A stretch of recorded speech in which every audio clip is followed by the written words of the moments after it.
Yo, yo, yo, yo. I'm studying today, just going over text like I always do. Don't got no real goal, just trying to get better with my grammar. All right, let's go. I've been bout my papyrus since I've been in it. Put me in the debate, you know I'm gon' win it. If I scream black power, don't get timid. If I say black city, I'm talking about Kemet. If I say black city, I'm talking about Kemet. Primary research and we done pushed it to the limits. All you dudes finished. The king counting cattle up with brother Reggie. When I'm in Oakland, smoking, bro, they love the Chevy. Back in the day, it was the spokes on the chariot. Long procession when the king got carried out to every spot. Woman looking nice as ISIS. I read ancient texts on my advice is priceless. Nubian gold, your ice don't entice us. Beating me harder than counting grains in your spices. Your heart was beating, but your brain dead. You're lifeless. Yo, they ain't nothing like us, yo. Don't try to make me mad. Make me smile and say you love me, man. That's real right there. Come on, you should listen to your main man's advice. Do a YouTube and apologize like Dice. On a back fade coming like the Antichrist. Egyptologist sent me reading and said that I'm nice. I got a Stella with your name on it. I'm like Sargon. You the type of dude wake up in your car gone. Told, cause of the money you owe. Before you stream, you should clean up that humble abode. Like I'm not in city for my woman in gold. I keep the pseudos running, people coming in droves. You catch me on a live stream with Pan-African James. When we building, call us by our African names. I'm for the children. And ain't nothing happened to change. We on that black hype, so we still packing them things. For protection, got connects. My complexion, pure black, that's the S, that's the S. You love me? Show me some love. All right.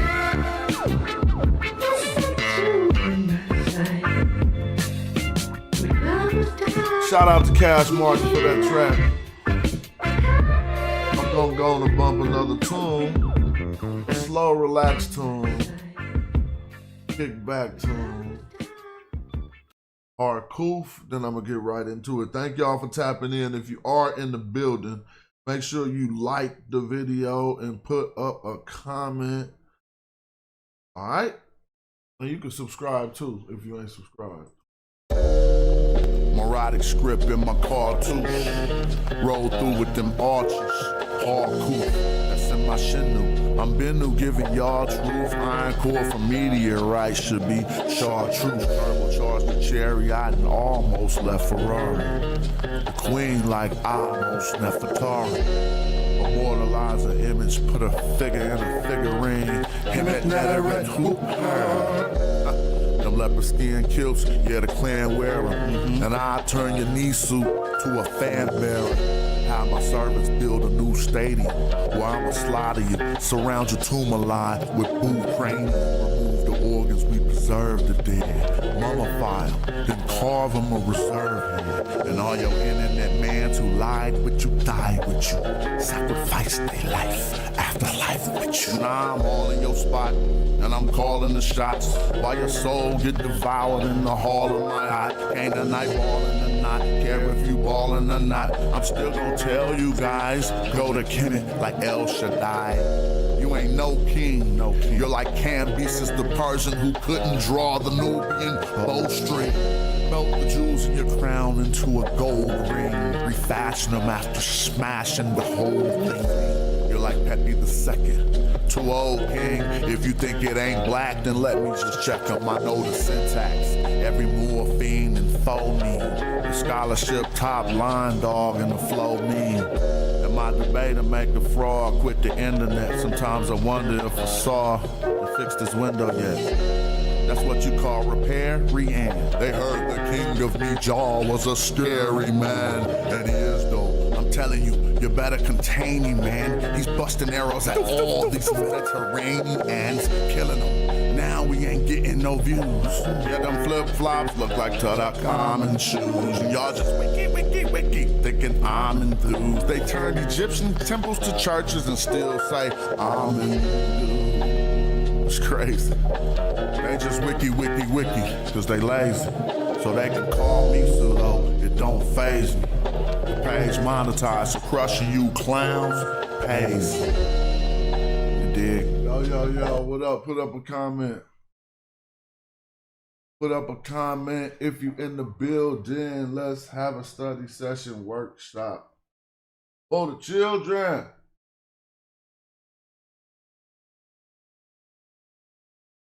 How y'all doing? I don't see the chat box yet because ain't nobody said nothing. There you go. What's the word? Peace to that boy Thurman. RTP, what's up? I'm studying. Songs you was hearing off that album, Fights Over Egypt. You can find it right on my Bandcamp, Casual1 at Bandcamp. You got to put the number 1. Somebody tried to jack my Bandcamp now. But what was I just reading? Oh, okay. See, sometimes, because I went to that event about magic in ancient Egypt last night. So I just was reading these particular texts. Because last night, I seen the god Haka, the ancient Egyptian Neter named Haka. But I didn't remember running into hella text talking about the ancient Egyptian god Haka. Haka just means magic. It also means a ruler, but that's a different word. That's the same thing we could do with Kim and Kemet and complete and black. It's a different word, Haka, but this Haka is what they equate to magic.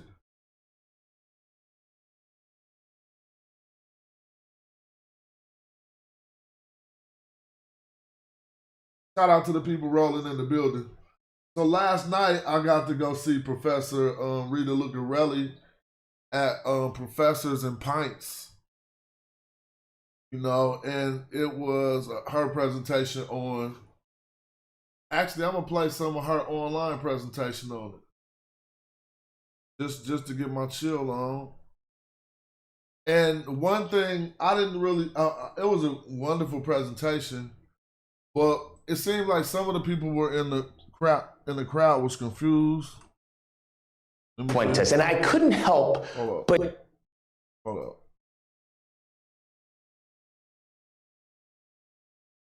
And it seemed like they were confused because they were used to the, what you would say, the Christian view on the word demon. But she probably didn't have enough time to explain. She explained very slightly that it wasn't the same thing as how you might see in what we know when we hear the terms demons and stuff. We think of evil beings. Now, some of these were evil entities, but they were also good agents that one could send out to fight off the bad ones. And I'm just gonna give you a taste before I start going into my study, because it was kind of like a presentation like this, except it was just on some chill environment. Good evening, and so do I talk, and I don't need to use this, maybe? Good evening, everybody. Thank you, Peter, and thank you to the HMNC for this kind invitation. I'm very happy to speak here tonight, and coming from California. I'm a South Italian. I've been living now for 5 years in California. It's good to be reminded what winter is. I mean, this is sunny day for you, but for me still very cold. But anyway, I'm very happy to be here and to talk about my favorite topic ever, magic and demonology, especially, as Peter said, I'm completing a monograph on demons in ancient Egypt, a topic that is keeping me busy since years now, but is still very exciting, and I keep making new discoveries, little discoveries that I'm happy to share tonight with you. So to start anyway, before speaking about the demons, I would like to talk about magic in ancient Egypt and define indeed what is magic for the, and what. So when she thought things out, we'll refer to the text and look at how these terms were used in the text. And because that was my inquiry last night. Was magic for the ancient Egyptians. And I will show you different kind of sources, objects, text, and talk on the objects about their functions and how they relate to magical techniques. And to start with, one of my favorite objects ever is this statuette. It's a wooden figurine, actually, dated to the late Middle Kingdom. You can probably, okay, they give me a very fancy, yes, pointer. So details, you can note the lion-headed face, and that she's holding is a female naked body. She's holding two snake wands. They look like this one that is kept in Cambridge. And those are clearly tools used in magic. This one in particular has been found entangled with hair. So going back to the statuette, we do not know exactly how it was used, but there are signs of use on it. So it was used in some performance. And in this case, this is one of the rare cases where we also have an archaeological context of magic. Generally, magical tools and texts are a bit found out of context. This one was found in what we call the magician tomb. So a tomb near the Ramesseum in Thebes, where there were also other objects related to magical practices and even papyri with magical text. So we know it was anyway figurine used in magic, representing maybe a goddess, a female version of a dwarf god. I didn't get to ask any questions. I didn't have any questions, but we're gonna build. Well, I didn't have any questions for this presentation. It was at a brewery, so it was kind of like a different vibe. With lion head called Bess, that I will show you later, or maybe it was a sort of priestess with a lion mask. So in order to be assimilated to the gods, we'll see other examples, priests could wear a mask. We don't know exactly, but it was an object found in a context that speaks all about magic. And the snake is, snake wands or snake figures are very much used in ancient Egyptian magic. So I thought that in order to define Egyptian magic, we should also speak about the reception of ancient Egyptian magic in the West. And the snake still plays a role already in antiquity. So already starting from the Bible, probably you are familiar with the story that is told in Exodus. We have is a biblical story where we have Egypt. The last time I'm gonna ask you for that story, but they probably won't let you post it. See if you can get me that story that she's showing right here in the ancient Egyptian text, if you can. I don't know, every time you post it to me, I'll be losing it, and I thought I saved it to my bookmarks. I appreciate it. Get back to that. What was we at? Role already in antiquity. So already starting from the Bible, probably you are familiar with the story that is told in Exodus. We have is a biblical story where we have Egyptian magicians who are presented as a sort of indeed wizards trying to do illusions, work with illusions, while the real performers of miracles, so the real magic, we could say, is the one performed by Aaron. Aaron's staff transforming in a snake and swallowing the staffs of the Egyptian magicians. And it is said, if you can read on the screen, that the Egyptian magicians also did the same things by their secret arts. So Egyptian magic was already seen as a secret art, as something secret, connected mostly to illusion, not real, basically, and also not true. So when we talk about secrets, mystery systems, authentic ancient Egyptian mystery systems. Well, see, you can't take the word mystery system and new age it up. Mysteries are things people don't know about, you know, are curious about, like they don't really know the answer to. And a system to knowing the answer to these things. All of that was intact.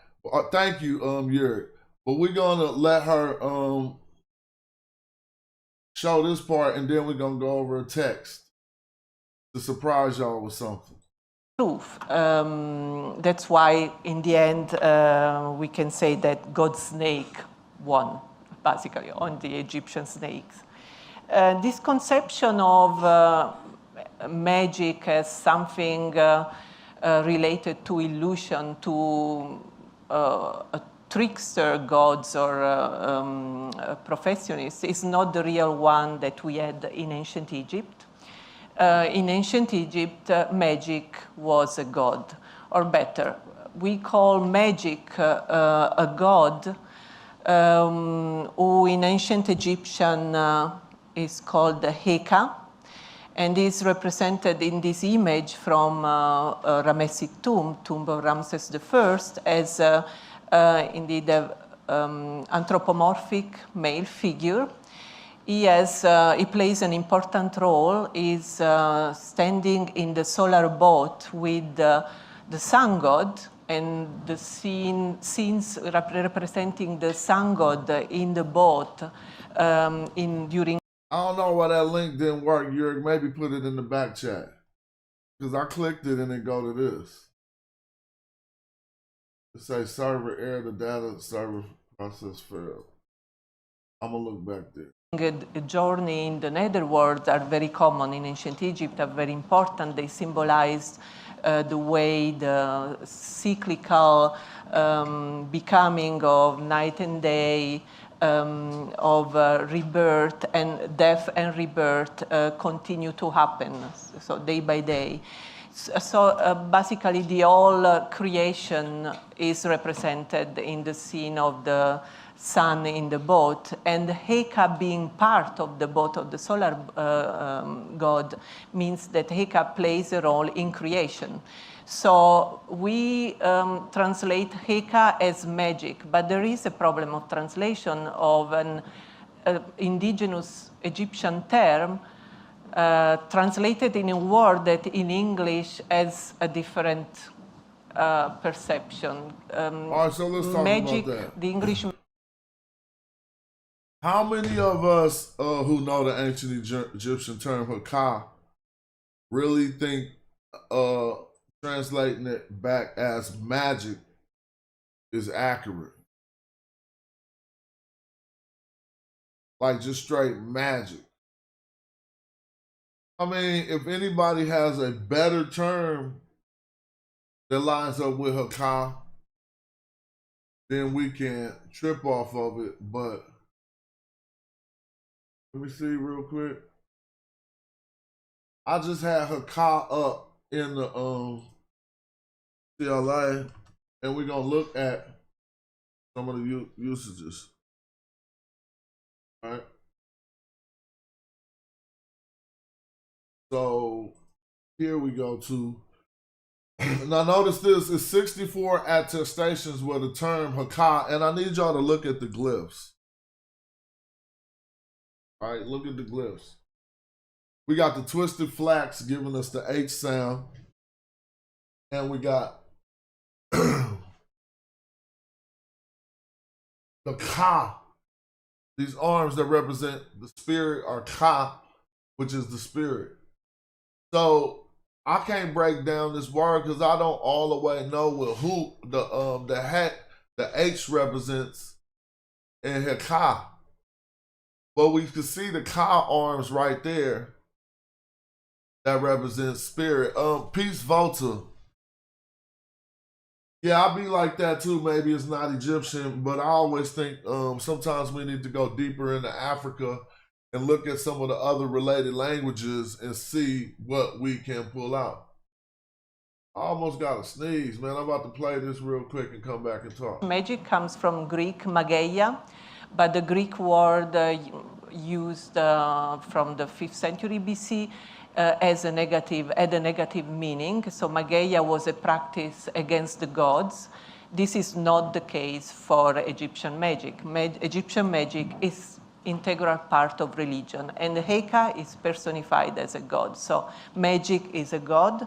Another one of my favorite images of the god Heka is this one from a papyrus of the Book of the Dead, so a magical scroll to protect the deceased in the tomb and accompanying him or her in the journey in the netherworld. And so here we see Osiris on a throne, accompanied also by the goddess of truth and of order, Maat.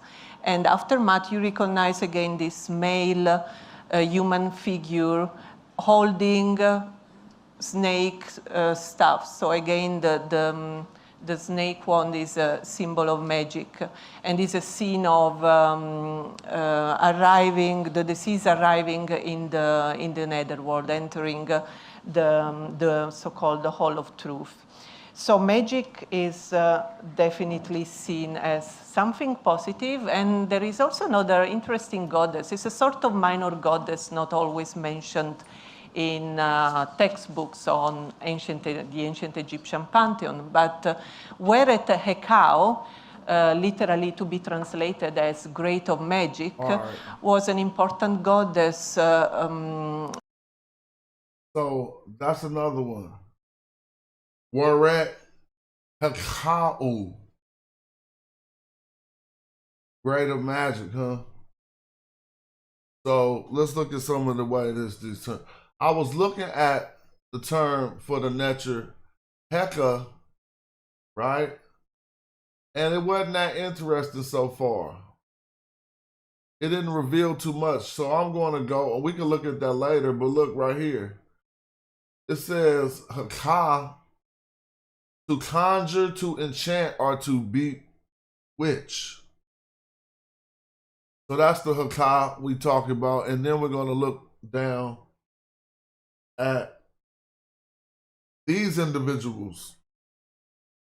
Heka, it looked like it said Heka is, I don't know if that's right.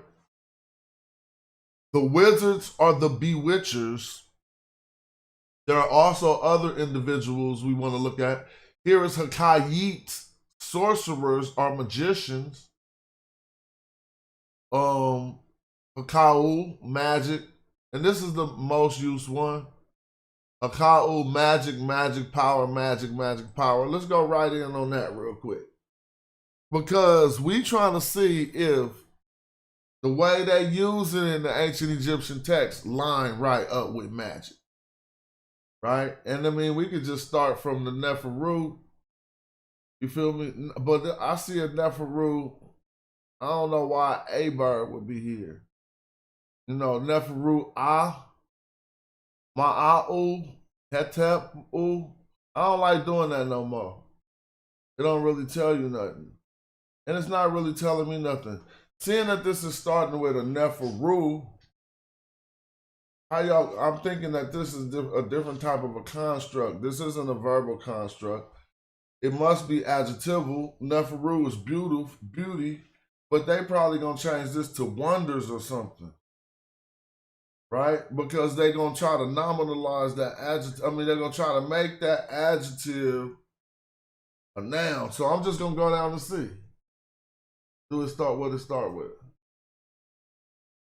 Beautiful. Okay, they just said how. Oh, So they said, how beautiful. Yes. Hold on. Oh, somebody, I just got a business text. Sorry. So I'm gonna just tell them those are something ours. So,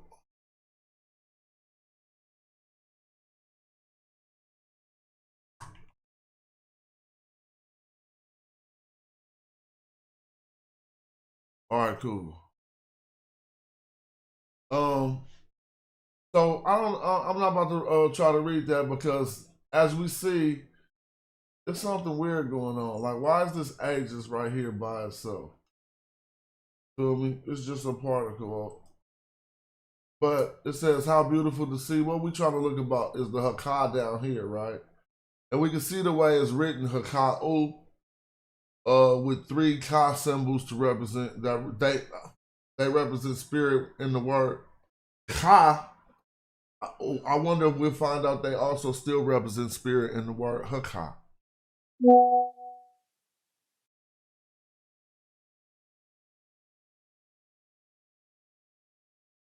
Oh, hold on.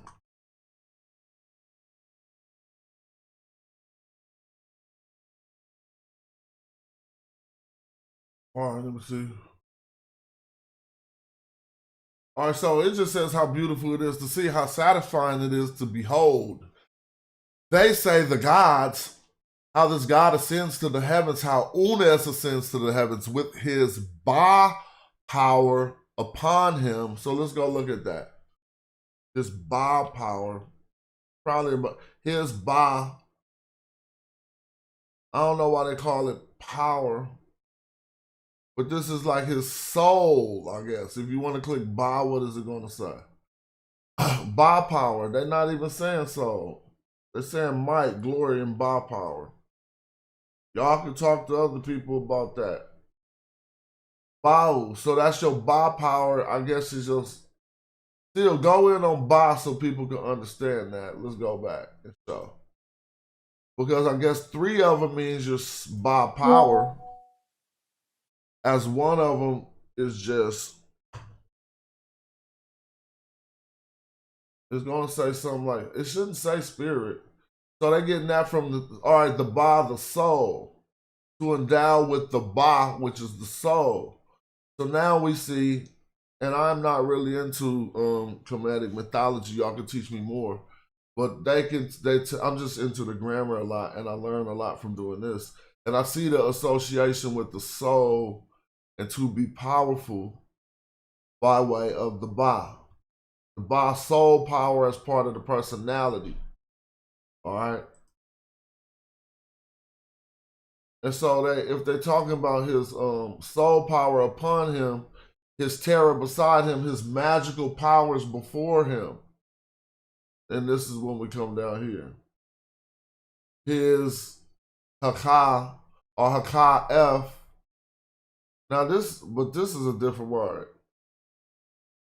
Because I wouldn't say Tep RD. I think this is gonna be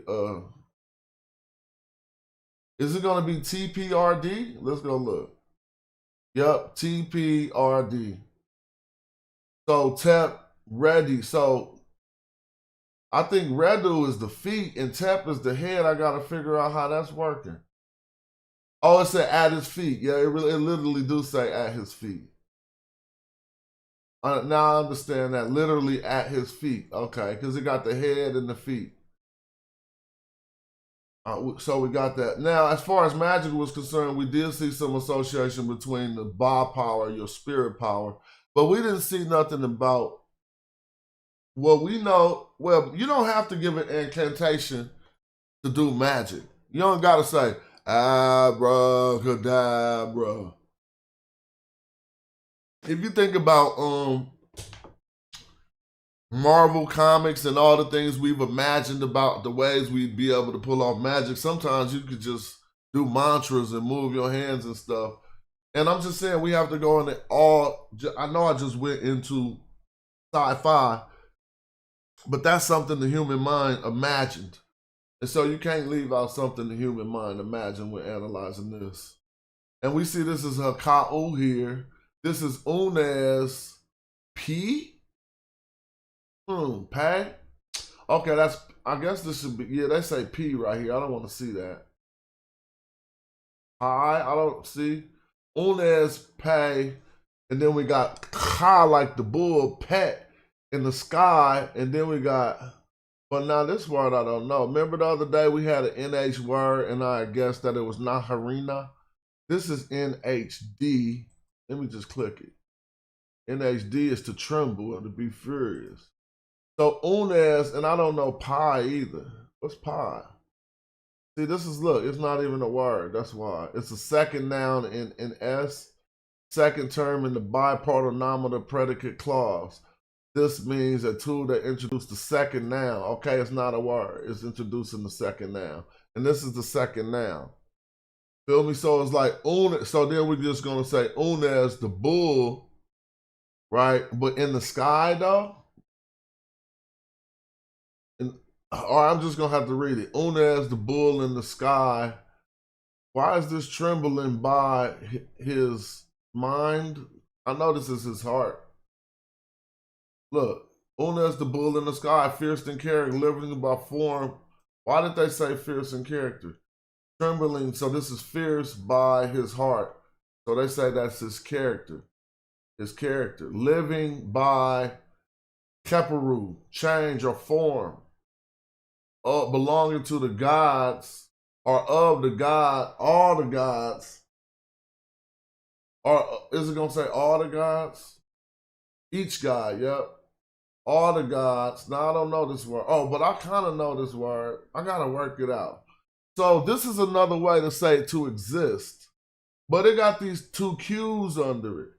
I know this Tabono sign from, if you go deeper into Africa, you can find this, I think in some, I can't call it Tabono. Let me type Tabono. Tabono, and that same, see, bow, that popped up.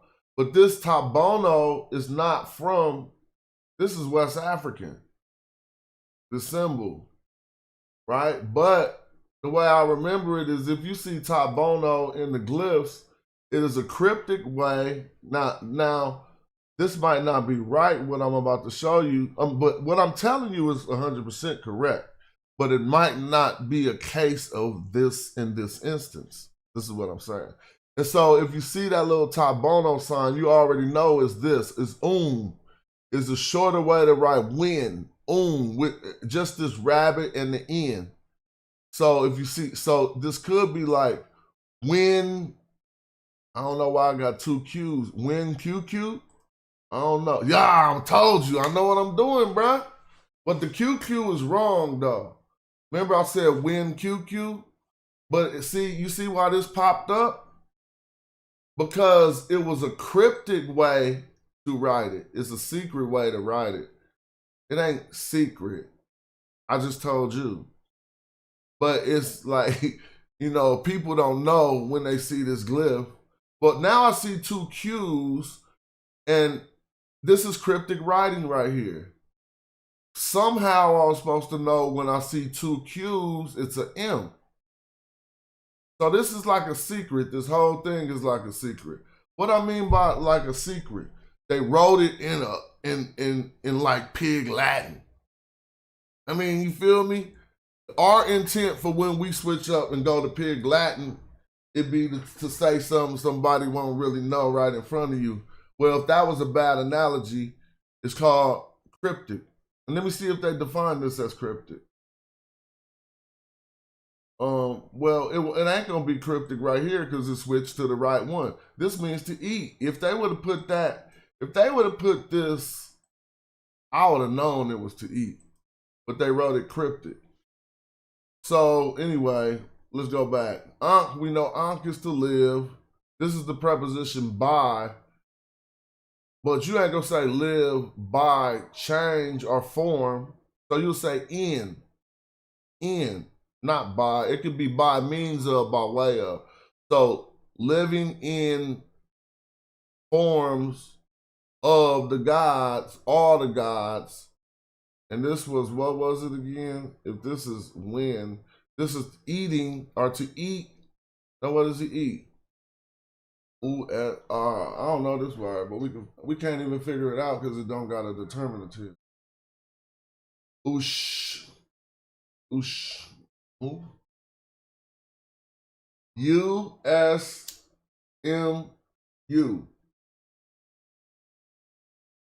Let's just see what it is. I said U-S-M-U. See, these W's are U's and the Z is an S. It's just different transliteration systems.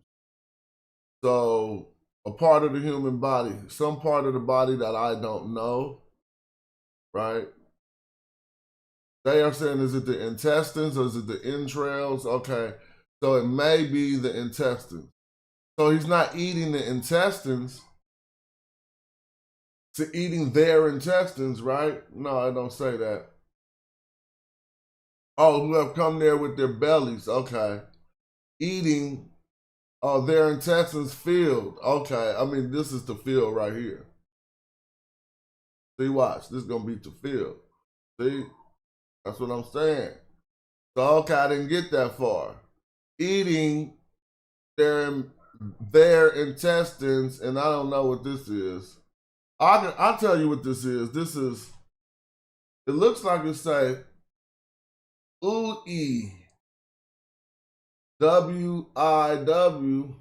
Oh, but no, I knew, man, I should have waited to click this.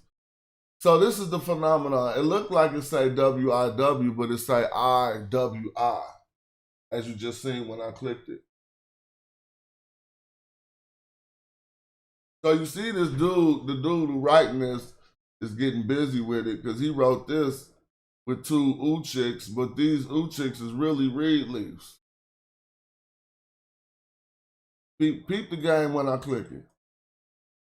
See how I turned to reed leaves?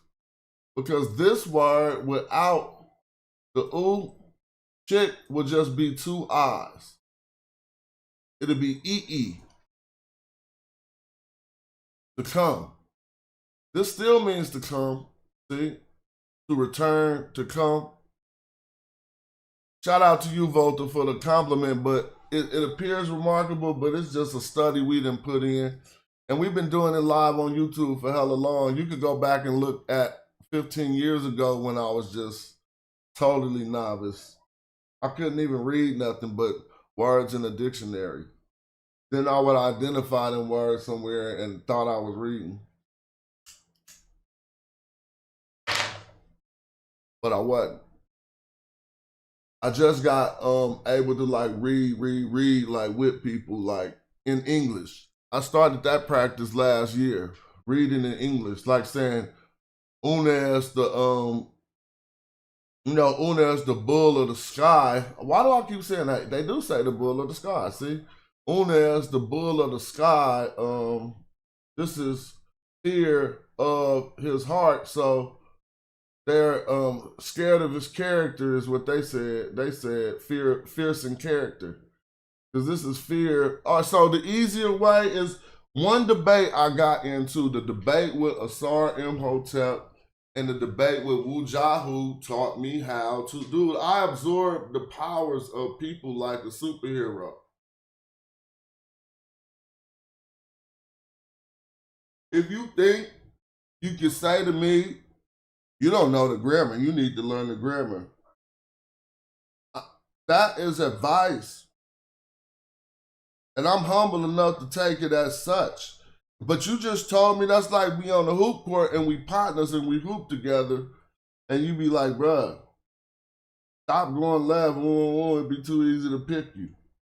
I'm going to stop going left. I might go left now that I got you shooken up or whatever. You know what I mean? But I'm saying, I'm going to take that as advice. Even if you like condescending with it.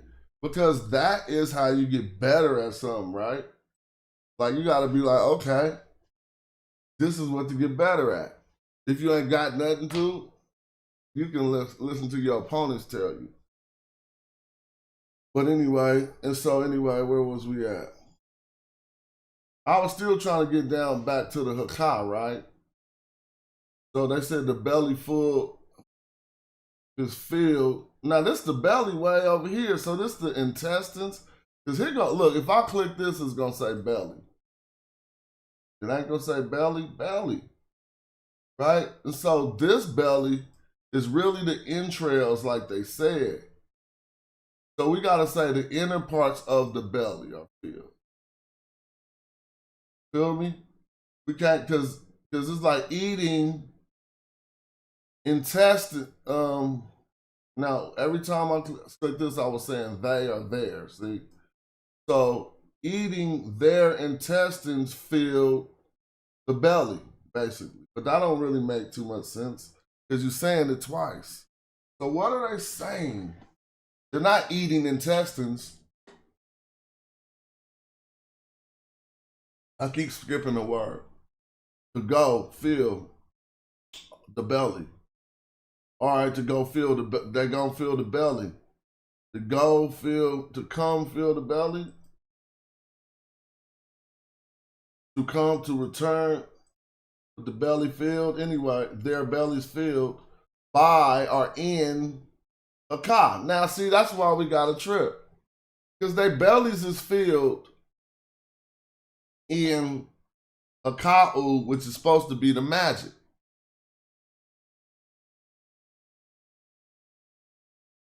It is the magic, but what is this saying exactly? It's not saying hocus pocus. It ain't saying abracadabra. It's like something different, dog. We can't just be letting them superimpose it. But, I mean, I don't understand this. Because I know he, at the point, I mean, I can read it again.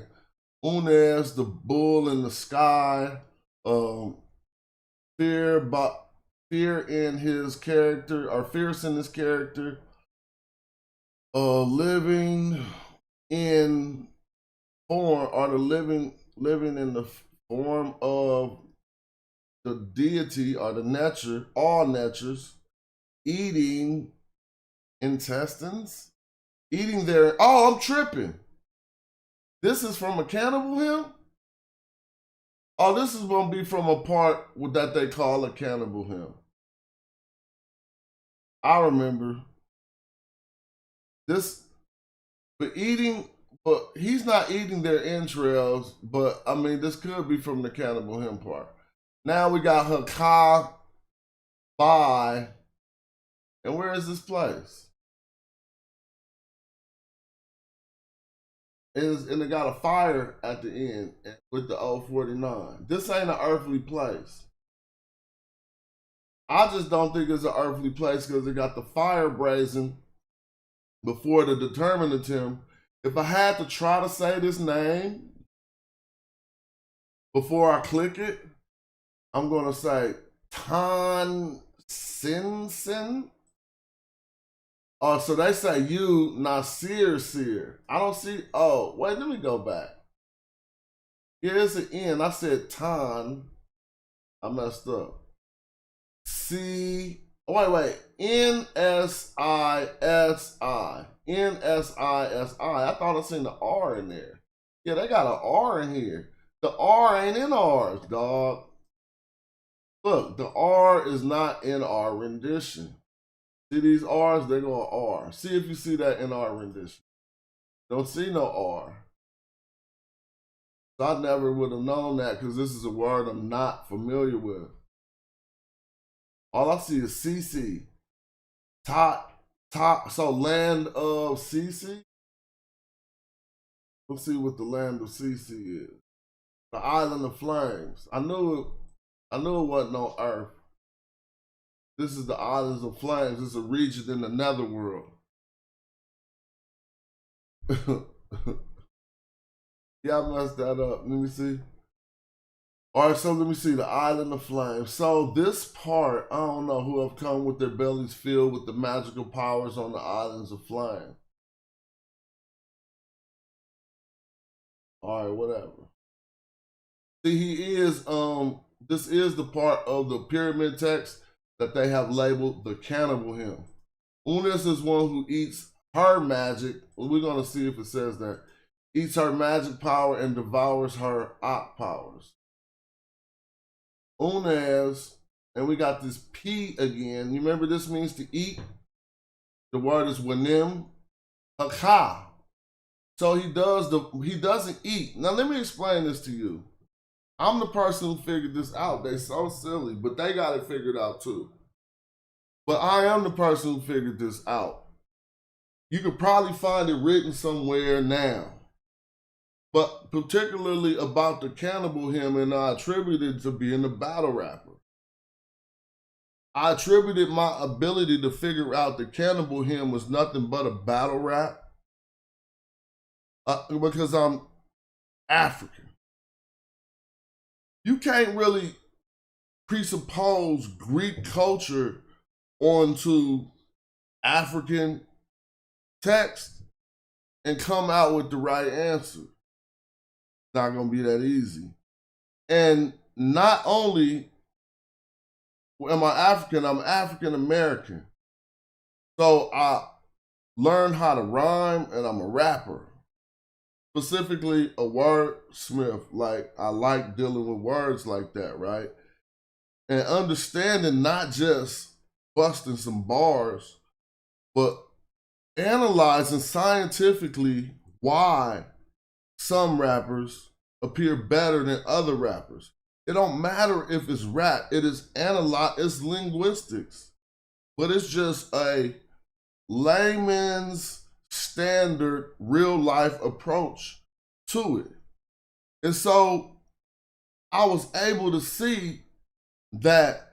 First I read this book about the way that mankind, since, damn, I need to find that book. And it cost so much money. I gave a version to Polite, and he got all on Sonetta acting like he had the book. But anyway, this book was talking about, it was a deep book about the mental,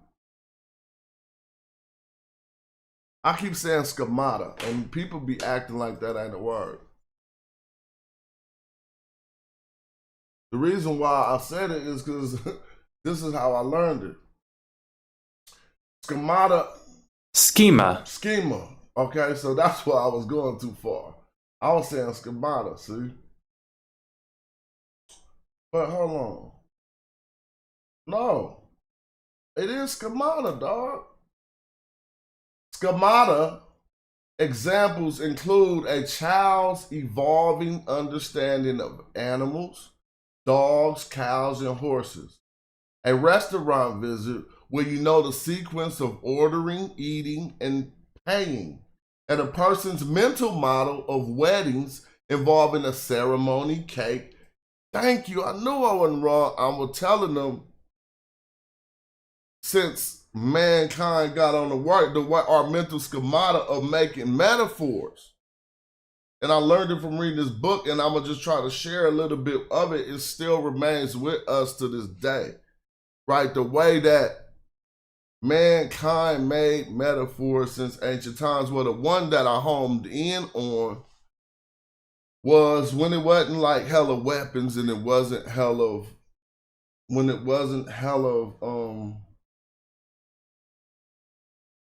we got bombs and different ways to do away with mankind. When it wasn't so many different ways, one of the most abundant and natural ways you seen or a man witnessed on earth was a man being eaten. Hear me out though. By wild animals first. By wild animals only, that's all I'm talking about really. But seeing a crocodile straight eat a person. Imagine that when you first, civilization ain't even together yet. You ain't even got names for these things and all of this stuff. It probably was the height of fear, right? Being eaten by an animal was probably the height of fear. And I'm waiting on some packaging, and if they come, I'm gonna be hella happy. Being eaten by an animal was probably the height of your fear. And, well, basically, in that mental schemata of defeating an enemy, it became just like it is in battle rap today. And it always has been that way in battle rap because this is the way we form those metaphors. This is why we don't even know why rappers get ate. You don't know why? Because it's ancestral. It's part of our mental schemata of ridding ourselves of a individual. You're not going to ingest him, but you're going to metaphorically equate it to ingesting your rival.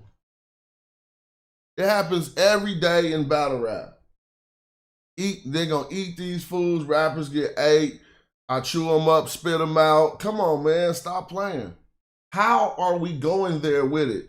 If not, explain to me how rappers came to the conclusion that even eating has anything to do with it.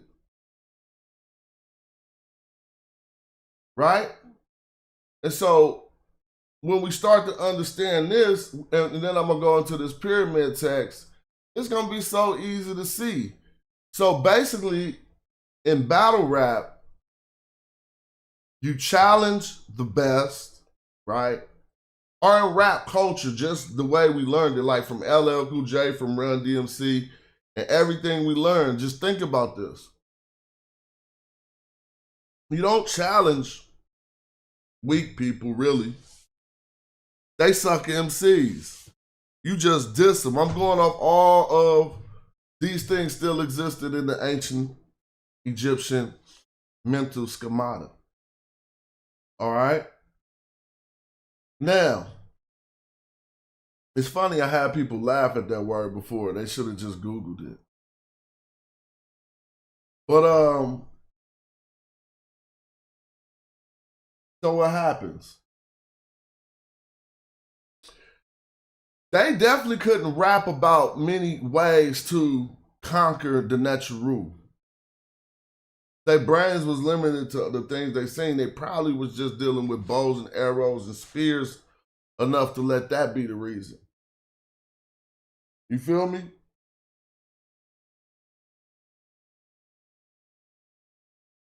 And so, eating the Neteru upon being deceased had become a powerful thing. Now, if you look at this, Unez is the one who eats her magic power. Think of it like a battle rap. He ate that. She had magic. He's not really ingesting it like we were taught. Shout out to you in Russia, and let anybody else out in Russia who dig with this type of information know where to get it straight coming up out of California. Can we all fathom this? So it was taught to us about, they called it the cannibal hymn. And they pulled no punches, and you would probably have to go read a really scholarly document to find out it really wasn't about cannibalism.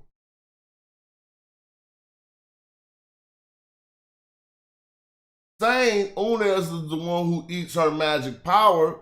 Hey, I don't know if Yurik is still here, but that link didn't work, bro. I don't know why. It said some lemon stuff at the end, but I know you like tired of doing that shit, so I ain't tripping. But I was like, damn, that'd be a good one to share.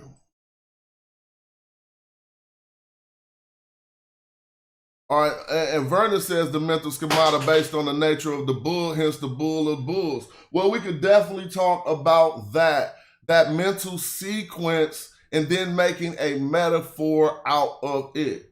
Because we do see a sequence just in nature from birth to death, right? I mean, you see birth, you see growth, you see maturity, and then, I mean, we all log those too, as this is what our existence entails.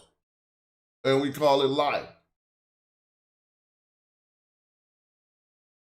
We'll get in on the bull. Right now, let's see what's going on with this. I'm going to go straight into this hymn, straight up out the pyramid text.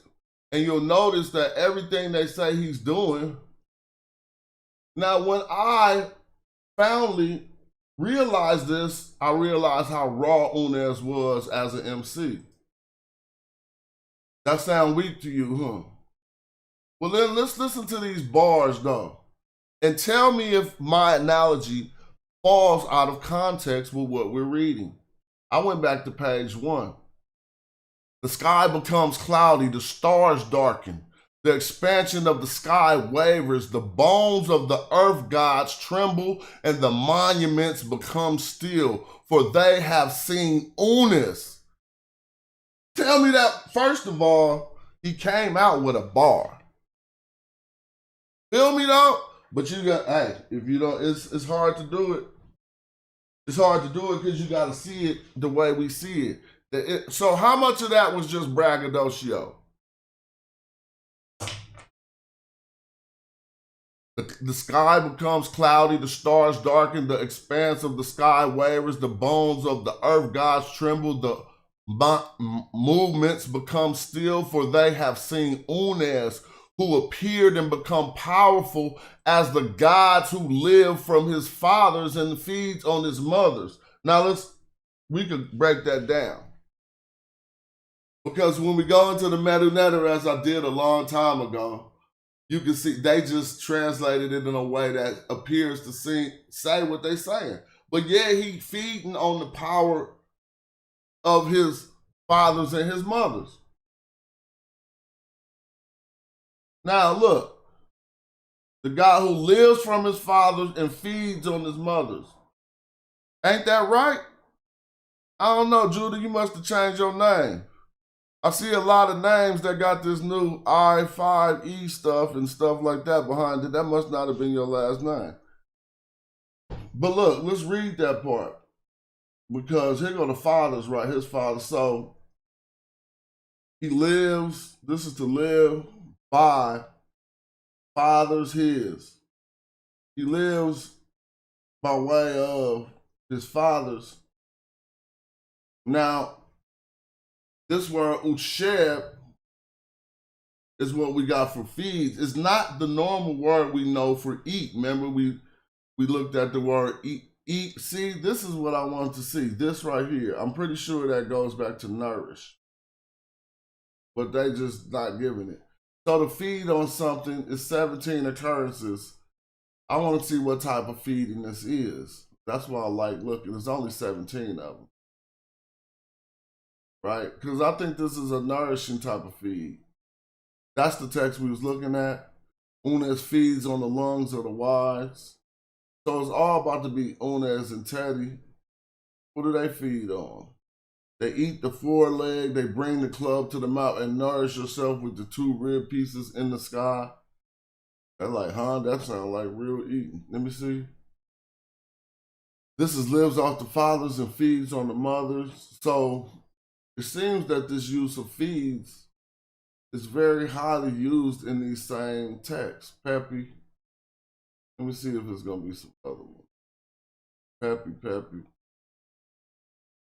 I'm just looking to see where they got that from. You will feed on the food of the gods. Okay, yeah. Because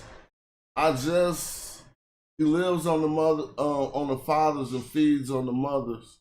Well, I'll take that as a nourishing statement, but I could be wrong with that, right?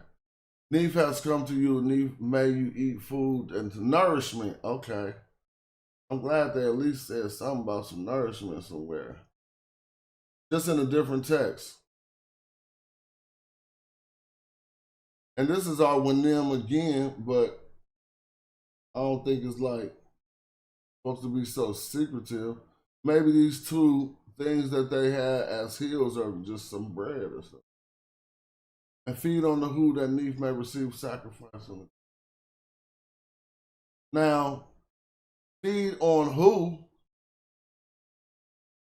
Go look at this who. Because who ain't something you can eat. Oh, they said the food. I messed that all the way up. I thought that was who, like Hosea. You feel me? So, what to say? So all kind of words for different things. Who is food. So that's feed on the food. So it really means like to feed like that. Stand up, straighten out, Peppy Nefertara, sit down and dine. Feed themselves. So I guess it's accurate to say feeds on the mothers, nevertheless, don't miss the metaphor. Let's keep reading. Unas is the Lord of wisdom, whose name even his mother does not know. That's more braggadocio as he is deceased, but coming upon, just trying to say how raw he is amongst the Necharu, or the deceased. Unas' glory is in the sky, his power is in the horizon like Atum, his father who created him. All right? He created him. Let's read that. So you just got your U particle that's letting you know the sentence is supposed to be stated as a fact. This means to birth, to bore. Created is cool, but they got a word for created. I put money. If I lose my $5 right now, I'm hella mad. But I put money that when I click this is not going to say created. All right?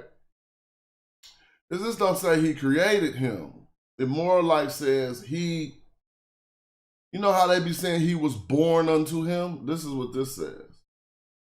So when I click this, it should not say created. It should say born, to give birth.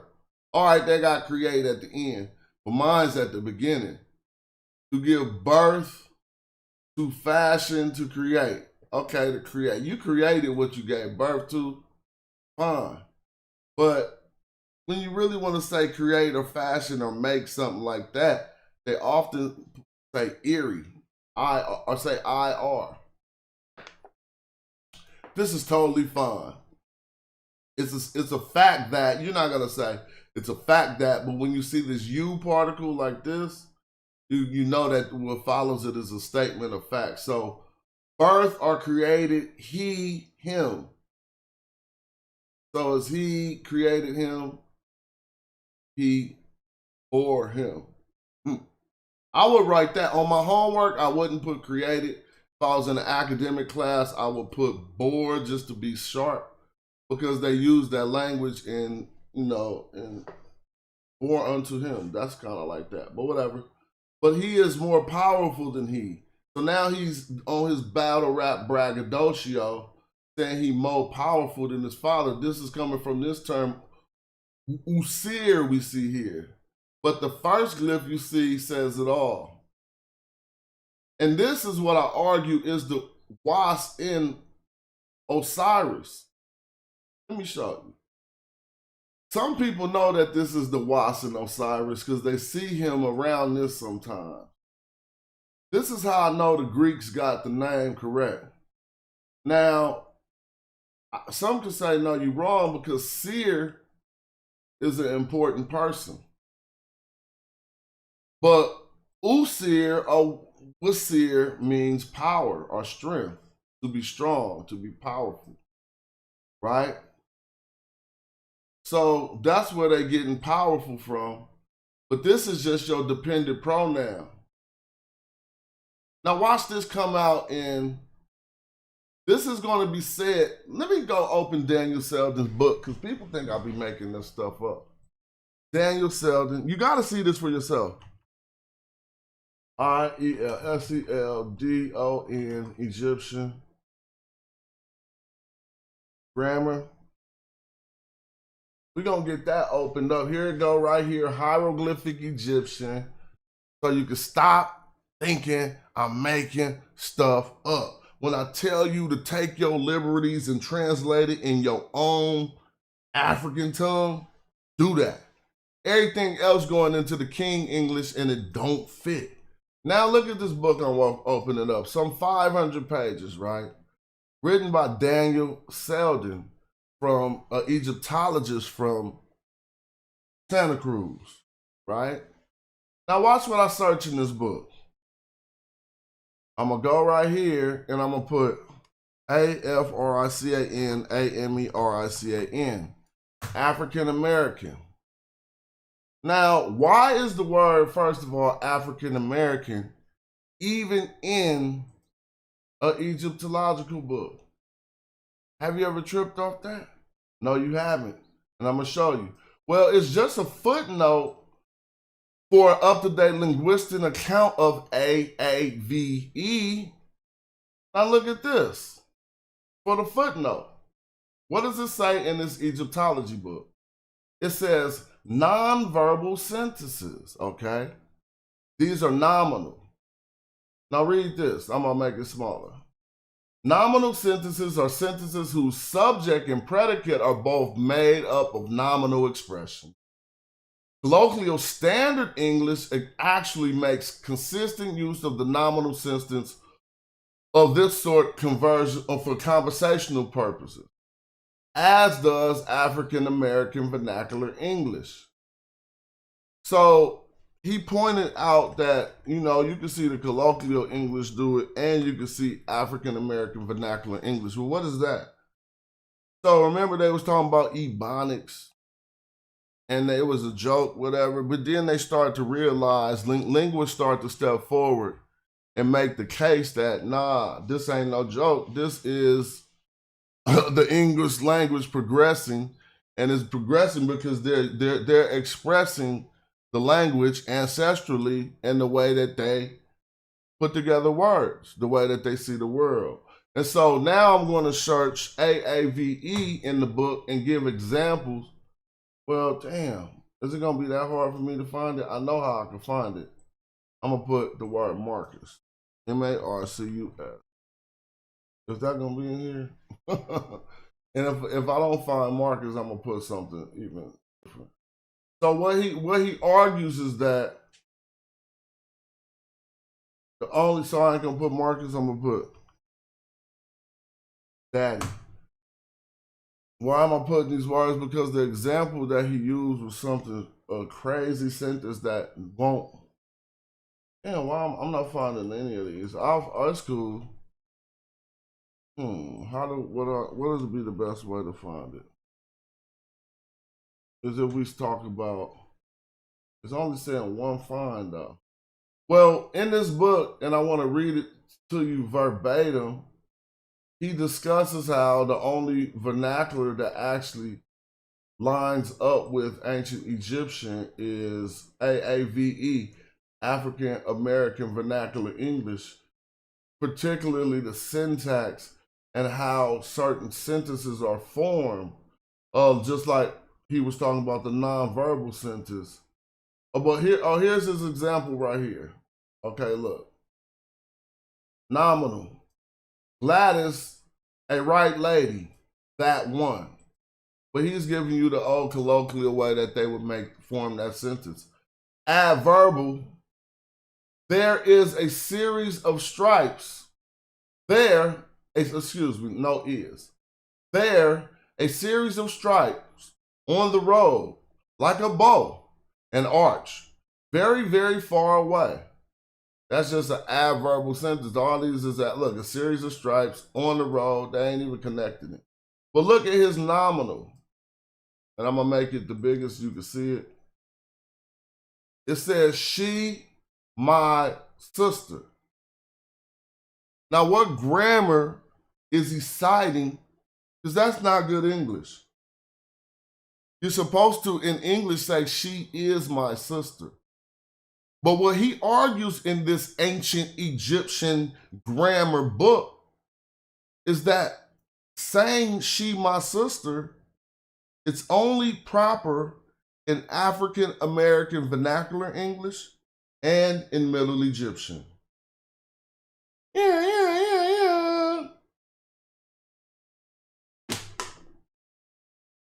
And he goes on with even funnier examples. And one of them was, Marcus, my baby daddy. And so he was arguing that is how you would say that in Medu Neter. He was like, the ancient Egyptians would not say, Marcus is the father of my child. He was like, the ancient Egyptians would have said, Marcus, my baby daddy, and would have really wrote it like that in the glyphs. He argues this, not me. All right, now here we go. Let me just read this sentence. He's going to go in on y'all. He says, the pauses and the utterances in the colloquial standard English are both idiomatic and mark ellipses that, In standard English, at least, a writer can easily fill in and turn them to complete sentences, acceptable to the Queen's English. For example, Gladys, well, she's the right lady. That one. Or there, you can see a series of stripes on the road very far away. Now check this out.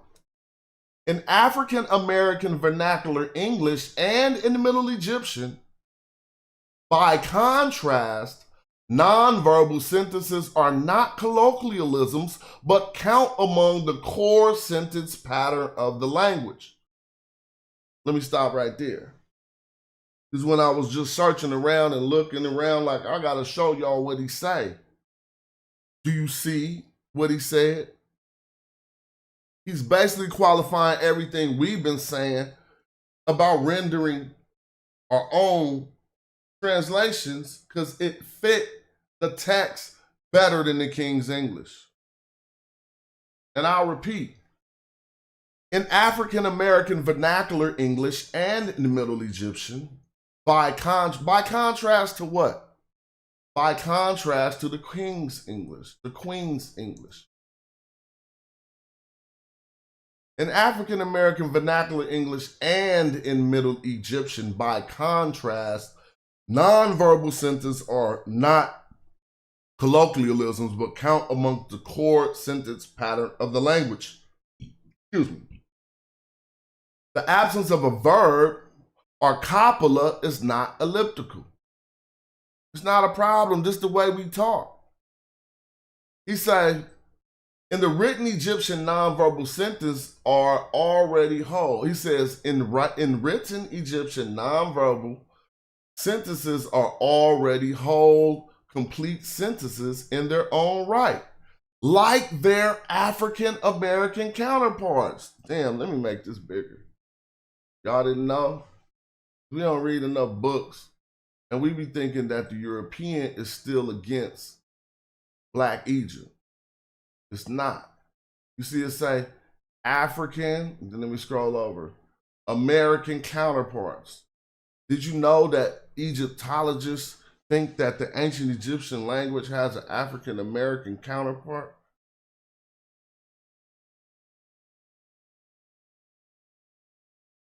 Like their African American counterparts, they should not be thought as Latinos or whatever, as lacking other verbal material that needs to be mentally slotted to make them proper.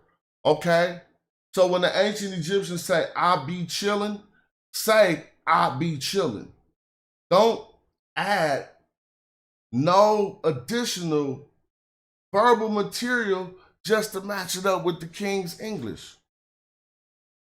Because the ancient Egyptians do say, I be chillin'. And they say it just like that. And they'll use when, to exist as a stative. So it's a stative is to be in that state. Think about that. They have a word for cooling, purification, cool. It is wild. I pull up a sentence that say, when wild. And you can't tell me that I don't say I be chilling. I exist in a state of coolness when I have to put it into the King's English, but they did not write all them words. They wrote 3 words, I be chilling. I'm gonna give you this example right here, excuse me. I'm gonna give you this example right here. This is the same thing. It don't say, but he is more powerful than he. I'm gonna read the literal. Because when you read the literal, you just don't translate it, you just read the literal.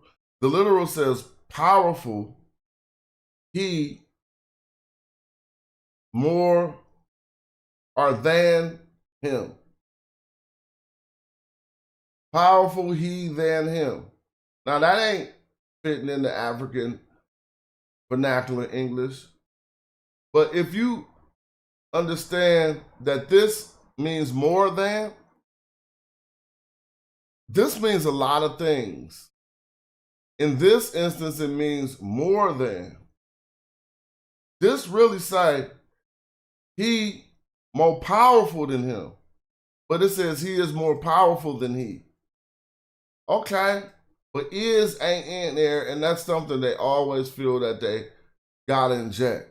It simply say he more powerful than him.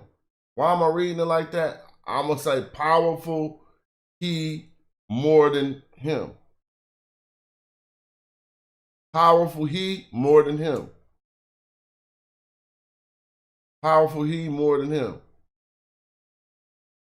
All right, anyway, I made that illustration. Unas cars are behind him. His what? His spirits. Now, are they behind him so they're backing him? Huh? Well, this is what they say for behind. I don't know this for behind either. See? So this is the thing. I study Middle Egyptian. Most of us study Middle Egyptian. I'm not scared to look at old Egyptian texts.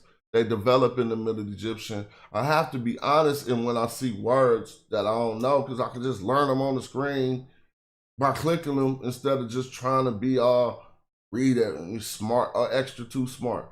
So now I clicked it and I see that this is a way to say behind. Probably some old kingdom usage, right? Whatever, or up into the Middle Kingdom. I don't know it though. And so this is a valid way to say his spirits, his ka'u or his kas, his spirit force, his essence are behind him. So if you think about the story, he more powerful than him. I would assume that this type of being behind is that type of support you want when you want your men behind you, or your spirit forces behind you. His are behind him. And it says his hymn sets are beneath his feet. Let's see what that is. Now, we ain't getting nothing for that. First of all, it's a hymn suit, but you see a hymn and then a uchik and then a S and a T. For some reason, this uchik isn't represented in their transliteration. Oh, they got it way back here, look, but they don't got it in the translation. They do got one. They put it behind the S, but it's written before the S. So what is this telling us?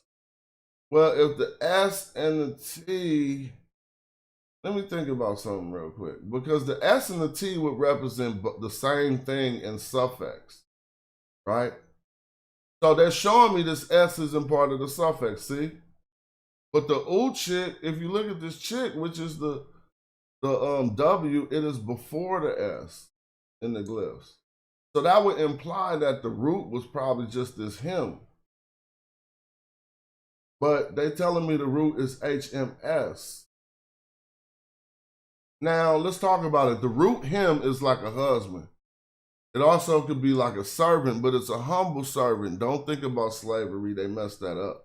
Because it's the same humble servant I am to my beautiful, beloved wife in the next room when we ain't funking. You feel me?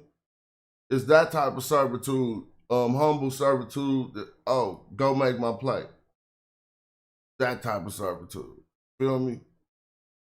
Because and it's not like, this is why the word could also mean a husband or a wife. Him is a husband. Hemet would be a wife. Now, Hemes don't make sense because it say her wife. Him ST really don't make no sense because it's just doing two. So I know that they taught me the root is HMS. So then we investigate the root, HMS, and we got 4 words that are HMS, and we'll see if one of them. Now, one of them is humility and humbly. That's quite funny enough that I just got through saying that. But this is a different word with an H, an M, and an S, but you see how this word means humility and humbly. As I just got through talking about the servitude of this root HM, even though this ain't the same HM, this say MS. But maybe that's something related to it. Let me see if it's spelled a different way.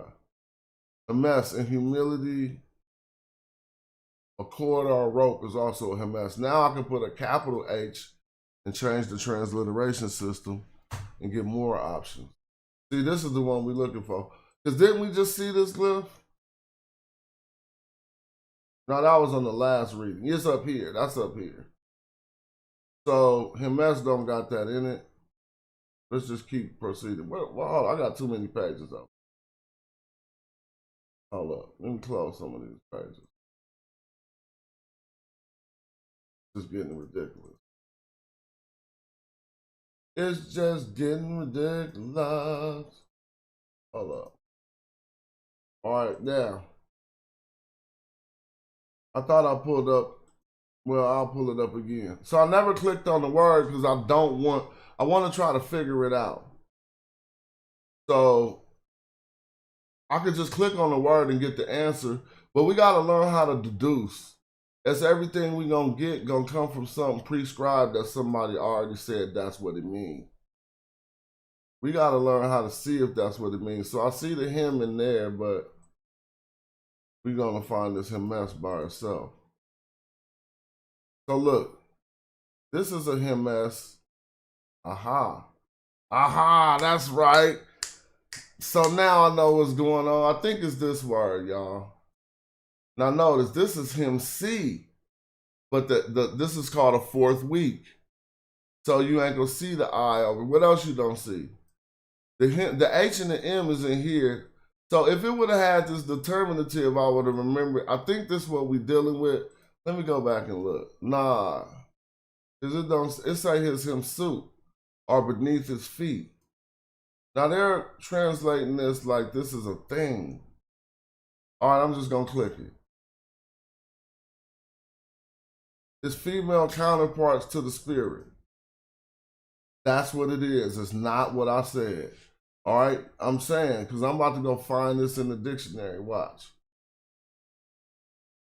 I would have been thinking it had something to do with this. But let's go back. HMST. Rank, position, one's place at the court. We still got it about to sit down. Abode, resident, laziness. All right, look, let's go back. No, that's not it. That's the woman and the wife. Well, I mean, I don't know that term, and the dictionary don't seem to know it either. Because when I click this, it just says rank or position. Throne meeting, a session. I'm going to take their word for it. Oh, but his him suits are beneath his feet. His female counterparts is beneath his feet. Oh, okay. Yeah, I'll take that because he talking crazy. He created him. This is still, he like a battle rap. So his female counterparts are beneath his feet. His gods are above him. Notice how they are above him though. This is a statement of fact that the Neteru F, Tep F. Above, they're using this as above, but this is like the head of him or his chief. You can say that as above. This ain't the typical way you say above, but this is Old Kingdom, remember? So when you click it, it might just say the top, the head, or the lead upon. It says at the head, see? But you can say above, it's fine. His Uraeuses are at the crown.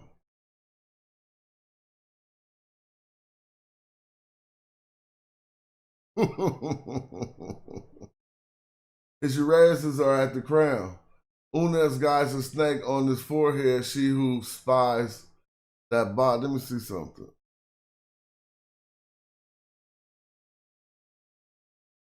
Gotta go. Trying to see if I can find something. But you know, because we was been trying to read that text 1,000 times. And I asked Jurg for it 1,000 times, so I guess he was like, man, I ain't saying that much. Let me see, I tried to go in the back chat. Let me see. Because that's when we got these great parallels in that good story. See? But That's my not paying attention and leaving stuff all over the place. Let me check and see if my packages came, because if somebody steal them packages, that's gonna be ugly. So I can't get caught up on the stream with packages on them. Then lose my money. We're gonna go to FedEx.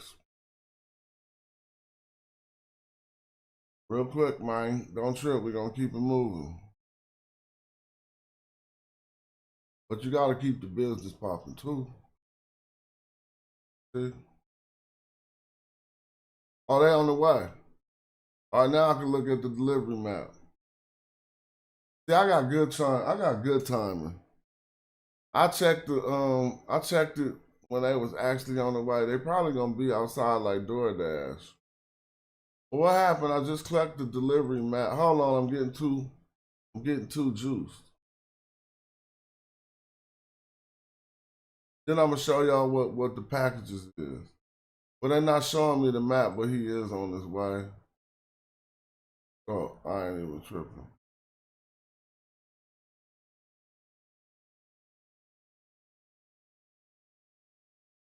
I can't see the map. I don't know. So we're gonna keep it going. We're gonna keep on keeping on. So yeah, Unes got the snake on his forehead who's by. See? See what it do, Yurik, when you share it? Look what it do. Look. So it ain't like the old time, so you can't help it. If you ever go in the back chat, just put it in the back chat, bro. What's cracking, James? We looking over this Cannibal hymn, proving it ain't nothing but like a battle rap. And every time they said he was eating somebody, he was eating them the same way LL ate MC Hammer. You know what I'm saying? He wasn't really devouring them, but we understand how men come to say, all right, so now we don't got the English, just do it like this. So we know this is our U particle, right? This is our statement of fact. So we ain't got to say nothing with that unless we need to. If we need to say something for this, it'll be is or now or was. But normally it'll be in the present tense, is or now. But no, we ain't going to say that. We're just going to look at these three wasirs, right? Three wasirs is going to give us plurality of power. So I'm going to say powerful Unes. Now you see hair, this face, hair upon. Now this is different. This is Mchet F. So here's something.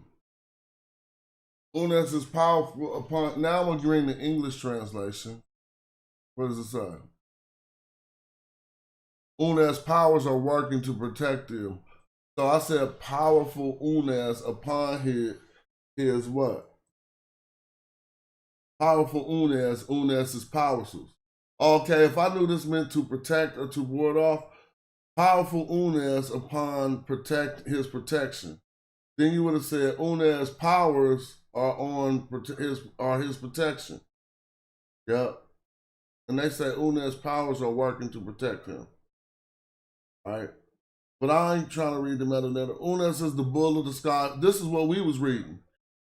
Unes is the bull of the sky, fierce in character, living in the form of each god who eats their entrails. Remember, we was trying to figure it out. Each god who eats their entrails of those who have come after their bellies were filled with the magical powers on the islands of flame.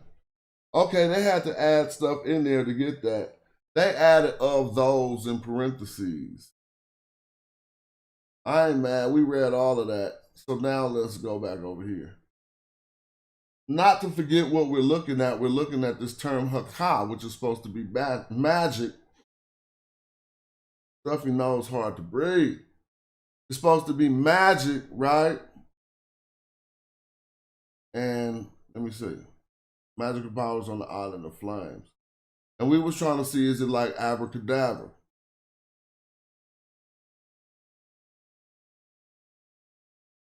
Unes is the one who unites his 8 powers. I don't see that. I don't see 8 powers over here. Maybe it's something I don't know.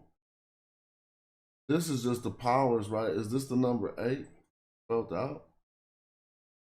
To unite. Nah, where did they get 8 from?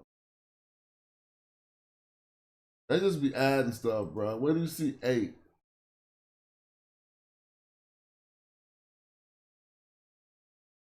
This is not 8 powers. There's 3 of them. Power. The translation says 8. We're not tripping. The word 8 is not here. Let me test again. I know that ain't no 8.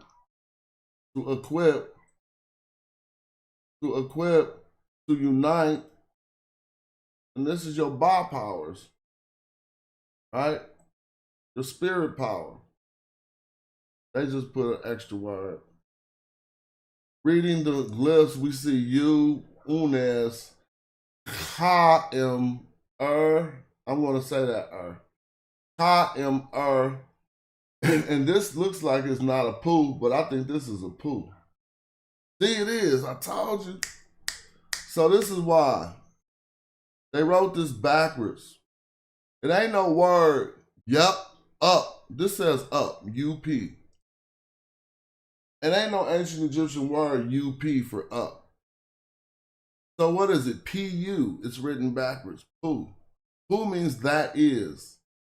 If I click it, a lot of people like to say that. All right, search Nubian in English, and it's the one that says Nubian. Thank you, family. Appreciate you. Now look, much appreciation. Now look, look. When I click it, it might switch positions. See, it switched positions. Why did it switch positions? Because this is the dictionary entry for the word. This is how somebody wrote it on the wall. Feel me? And we know up ain't a word. UP, that's not a word. W, wep, like wep, wawet, they wouldn't have wrote it like this. So this is poo. Now if I click poo, like I just did, it should say that is, not just that. It better say that is. This, damn, this is though. But they just saying this. See, this isn't the best grammar. This isn't a grammar book. This is just like a dictionary. This works fine. This is, it'll be more grammatically appropriate for pool, but and pen, F and pen. Hold on, pool, it is. It is. Yeah, I'm right. Anyway. Now, what? All right, somebody want to hit the link? Helper or a functionary? Let me go back to see if the package is coming. So the next FedEx truck I hear, I need to be all on top of that.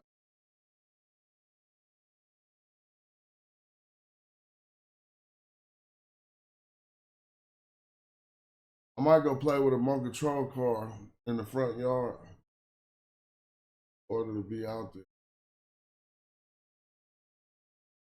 But I'm gonna find the text that I've been wanting to show y'all for the longest. You told me to search the movie.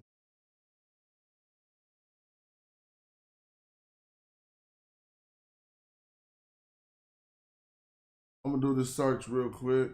I don't want to fumble and bumble all over, so translation. Then, is demotic or not demotic? All right, I'm gonna find it. I got it. Administrator of the Nubians, thank you, bro. I remember this is how we found it. Oh, we got a good text to share. I'm gonna do a whole nother video about this. Great leader of Nubia. The feather Nubians, the plume bearer. Oh, bro.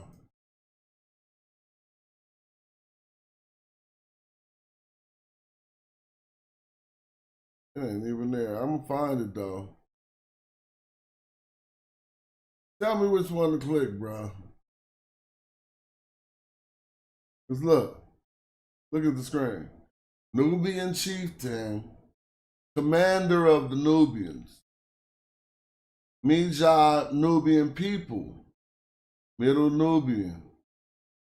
It's the second one, or it's the second one. Thank you. Oh, we got stories to read. Let me see.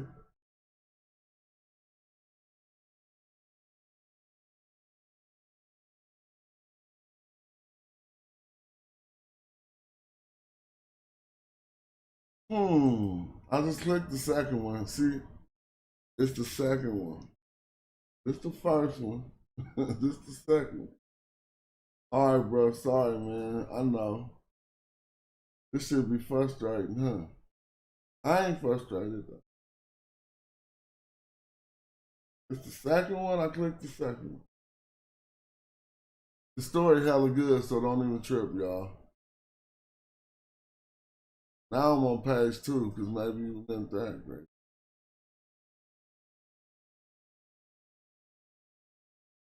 I'm just looking. Don't even trip, bro. See how lost you could be? You said it's the second one. I came to this. Here go the first one. Here go the second one. I clicked the second one. Got 2 attestations. Over here. Yes, yes, yes. And this text is the Stella of Eni or whatever. And they both that Stella. This 13 Dynasty, so it can't be that one. Maybe I'm gonna change my search.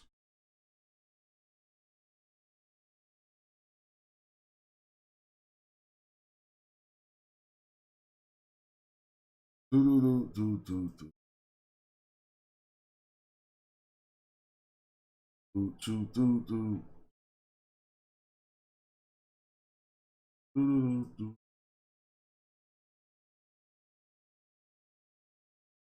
All right, I just changed my search and put an S on Nubian. And it's still giving me. Don't trip. I'm the one who always get lost, family. Great leader. Let me try this.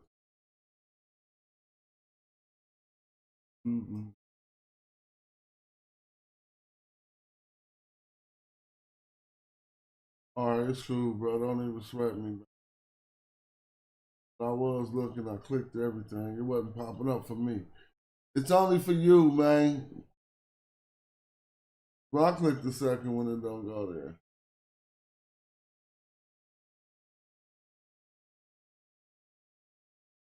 I'm gonna search something else. No, you can put the link in the general. Look what I searched. I'm telling you, yeah, you gotta mess with me, bro. I'm right with you, bro. Mine just ain't giving. Look what I had searched at first.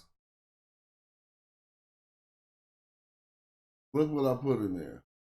Nubia, right? You can see it, Nubia. Then I click. All right, thank you. Much appreciated. Shout out to everybody. What's up, Babylon Don in the building? Yurik slapped it in the Discord. Now let's see what I was missing.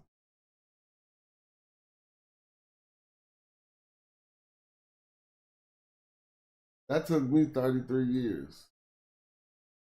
So I gotta come on the screen and talk about this text now.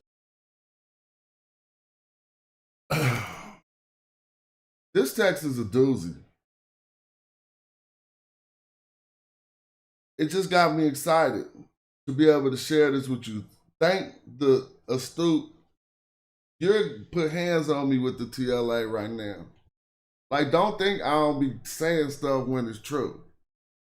Like, when people could do stuff better, I'll be starting to rely on them a little bit. I might be relying on you too much, but don't trip, though. You know what I mean? Because I'm good at pulling up these texts, but I'll be losing them. And lately, I've been paying less attention to transliteration schemes out of a lack of respect for that. because I don't need that no more. But I do still need it in order to know what the scholars said. But we need to do something about all that. Like, you know what I'm saying? Transliteration schemes not really lining up with the way the words are supposed to be pronounced and all this.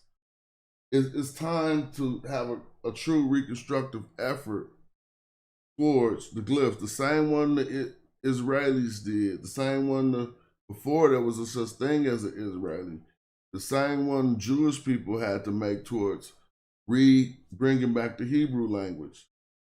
They had to stop, sit down, and lock it down and say, okay, what's the vowels?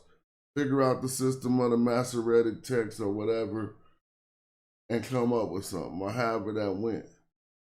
So when we talk about magic, one of the biggest stories you ever heard about magic in your life, no matter what tradition you from, is Moses and the Pharaoh's magician. Under that is Harry Houdini, right? Let's just think about America and what we've been taught. Most of it's gonna line up unless you like a student and you know more than the average person. If you think about magic in American culture, the biggest thing you learned about magic was Moses and the Pharaoh's magician, right? Well, that magic is good somehow, but when the Pharaoh do the same exact thing, it's bad. In American culture, if I could go with the most popular canons of magic in American culture, Harry Houdini would be under abracadabra. Because abracadabra is more popular than Harry Houdini, I would say. More kids know the statement abracadabra is a fake, I need more water, is a fake, it's a fake what? It's a fake way to say a spell, a magical spell, right? That's very popular. But the most popular story about these fights happening in the Pharaoh's house with magic was already told before the Bible. You see, some scholars have figured out that not only did a lot of these stories just make their way into the Bible somehow, there's also particular texts we could look at that appear to be copied word for word from the walls of Egypt into the Bible. How could that happen? Who knew the glyphs? There's all these type of stories. It don't matter. It don't matter. Some of these, just like Enki didn't even know what he was talking about when he was trying to name wisdom teachings, but didn't know the name of none of them. I'd have just got on the link and been like, what's the name of some of them teachers? He was just like, just type the instructions of, and then you'll get it. That's not how you should teach it. Each of those wisdom teachings are different and they all represent different things and they all can't be found in the Bible. I see a question I didn't answer. What about Coptic? Does Coptic have the same sentence pattern? That's a very good question. It has a very close sentence pattern. It does. Almost the same. Almost the same syntax, right? I'm squinting my eyes to think about what's different. They employed a definite article in Coptic. And we wasn't doing, they wasn't doing that in Africa at about the time of the ancient Egyptians. At least in that language, right? Yo, let me grab a water real quick. I'm gonna play a little video. I don't like sitting here not comfortable. I need to grab a water. But it's just right down the stairs. I'll be right back before this video is over. And we're gonna keep on building. Maybe, do I got something relevant to the glyphs? Am I froze? Because I'm frozen. But it should, I know it ain't not streaming. It's just my hard drive. I need to fix See? Was I frozen or not? I'll be right back. A hierarchy of race like that developed by Morton Glidden and still deployed today by white supremacists cannot be sustained if not one but two great black civilizations arose in Africa at the dawn of history. It is therefore entirely appropriate and even necessary to confront constructions of race for Nubia and Egypt in the recent past and acknowledge both civilizations as African and black. So did you face any of that type of backlash or harsh feedback from your stance on ancient Egypt? So yes, but interestingly, I haven't received any harsh feedback from Egyptologists. When I go around and I give talks on this subject, the Egyptologists who've been in the audience of my talks are very receptive, and they think that this is really important work and that I need to keep forging ahead with it. But I have gotten negative feedback, especially over email from Egyptians.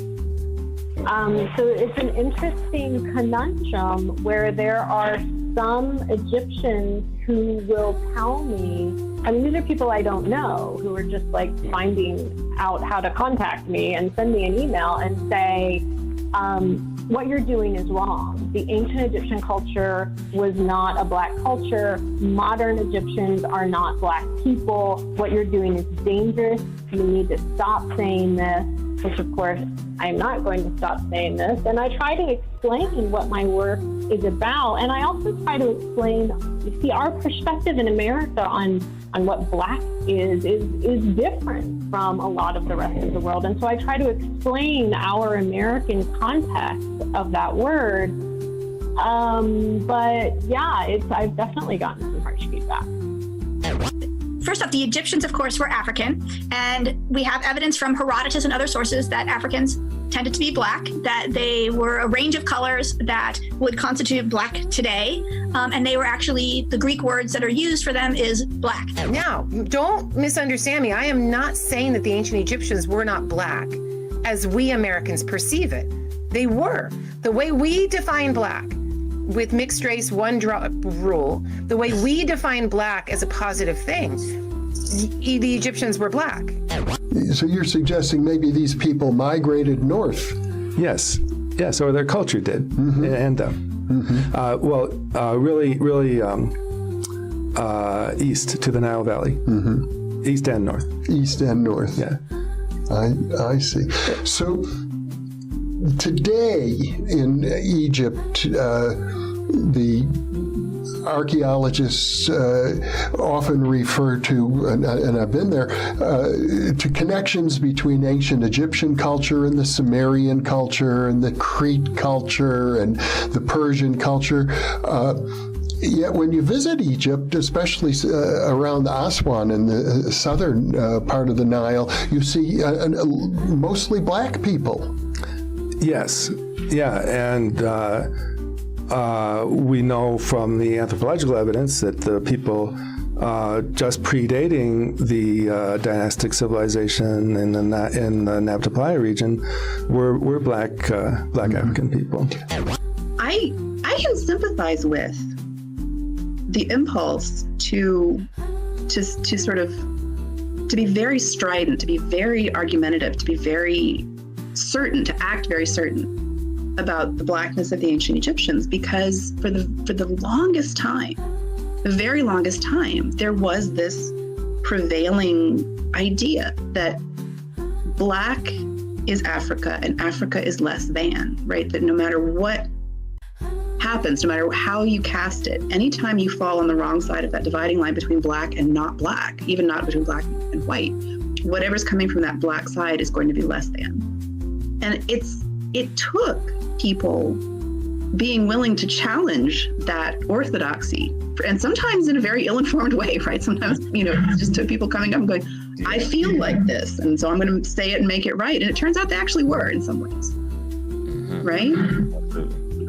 Because now we can look at Egypt and say, the ancient Egyptians are an African civilization. These are people that, by and large, we probably would have looked at and thought, oh, these are black people. And when it comes to the 25th. All right. Y'all know that. Yeah, I know. I gotta put them videos up there, Babylon. I'm tripping. I just be doing hella different stuff. So I'm gonna just go to Amenemopay. I'm gonna take y'all to the wiki, right? I'm gonna come down. See the time period, right?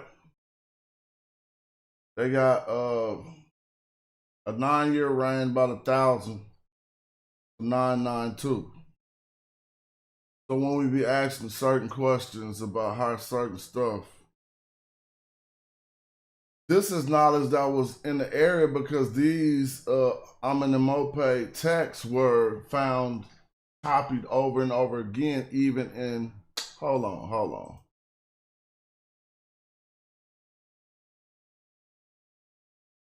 All right. These texts were copied over and over. Look, here go a copy dated to 525 BC, 404 BC. So that ain't going back that ancient to be like people wouldn't have had no access to that knowledge at the time when the Abrahamic tradition was being sewn together.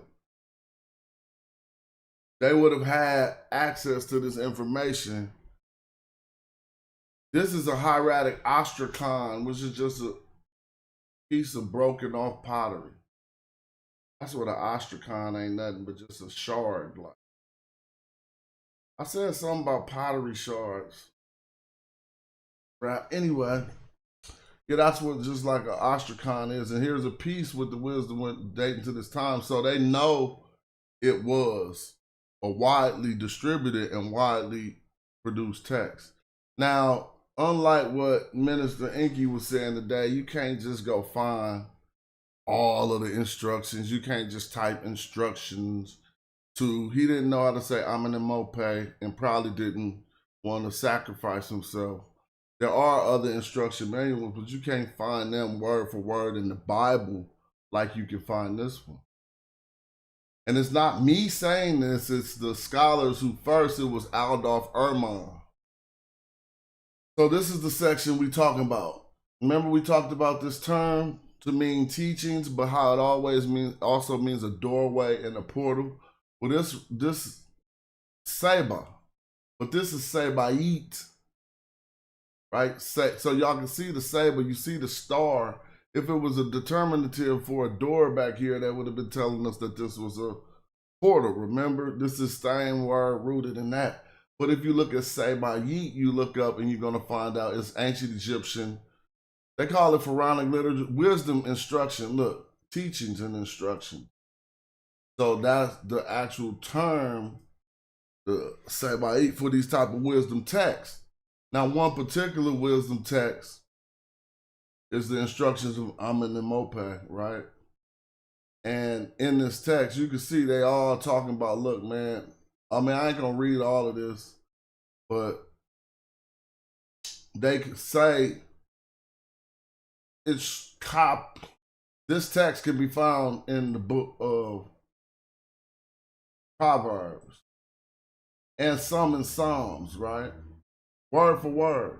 Now, I'm going to read just from this wiki source, biblical parallels, before we dive into it.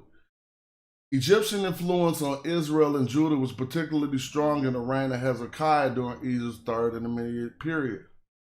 And after, while they're doing that.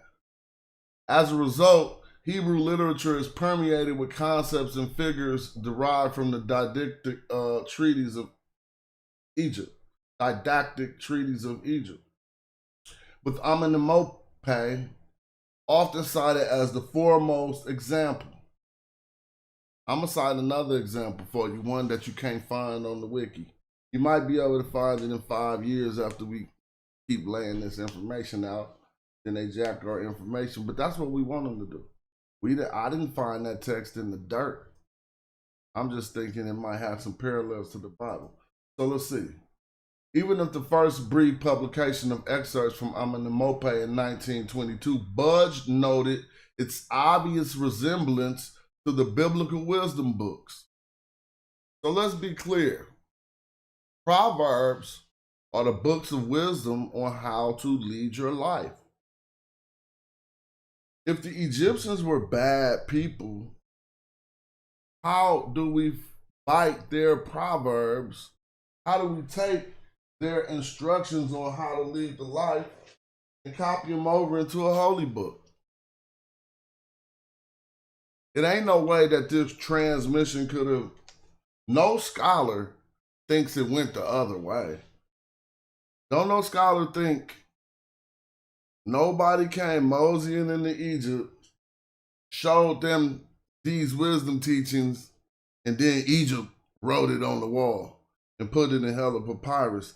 These teachings, word for word, actually, what they find out is understanding that this is a copy. They retranslated an error that they had in the Hebrew text when they found the originals. They was like, this is why we've been tripping off this word.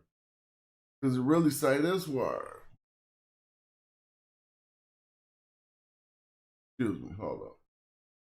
It says, even in the first brief publication of excerpts of, I read that already. He amplifies these comments in 1923 and 1924 publication, observing that the religiously based morality of Amenemope closely resembles the precepts of the Hebrew Bible, and adducing specific parallels between Amenemope and text in Proverbs, Psalms, and Deuteronomy. Is the screen black? Somebody said the screen went black. I hope it ain't black right now. And text in Proverbs, Psalms, and Deuteronomy. Others soon follow his lead. Can y'all see me? He said the screen went black. I'll still keep reading. Erman's position.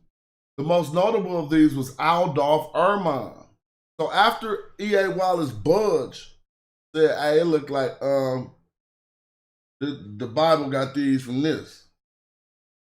After E.A. Wallace Budge said it, Adolph Erman, who was one of the leading Egyptologists at the time, came out like, hold up, I think the Bible was straight copied from this.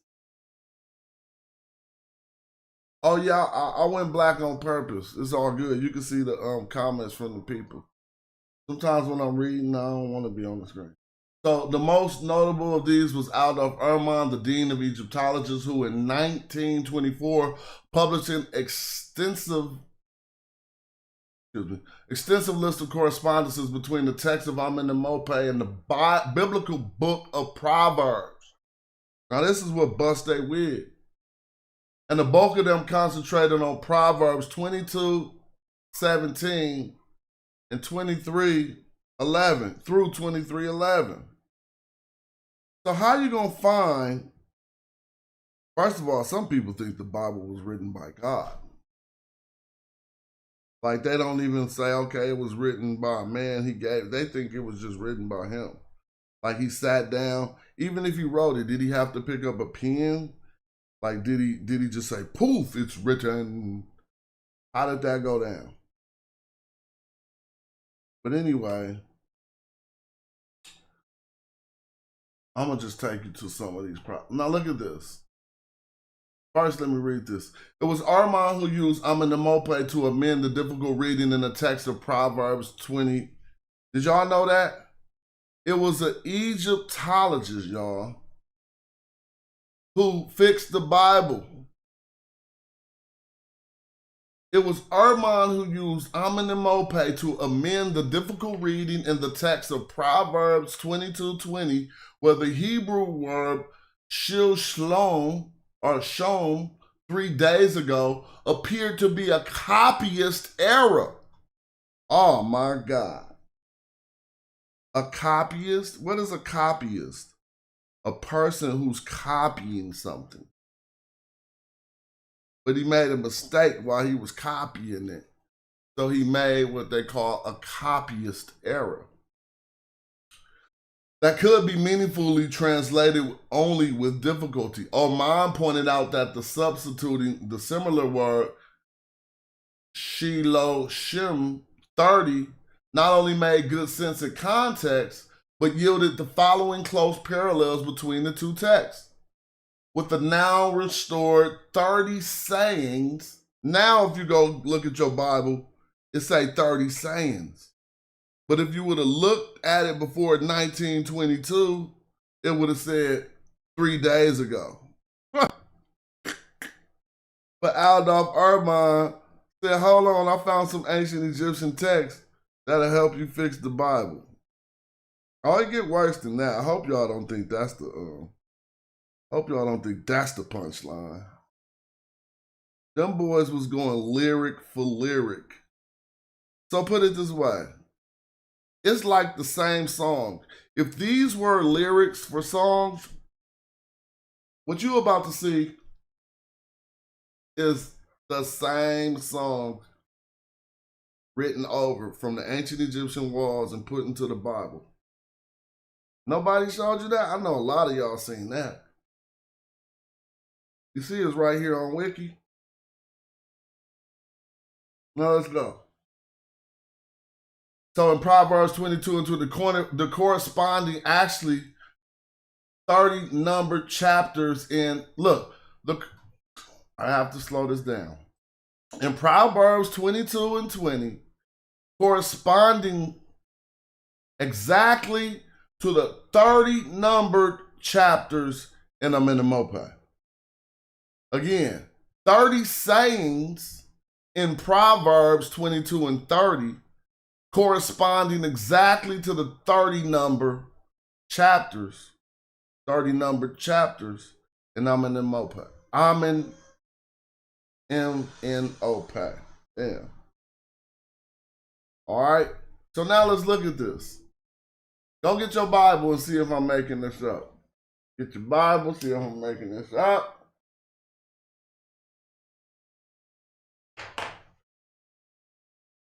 Proverbs 22 and 20.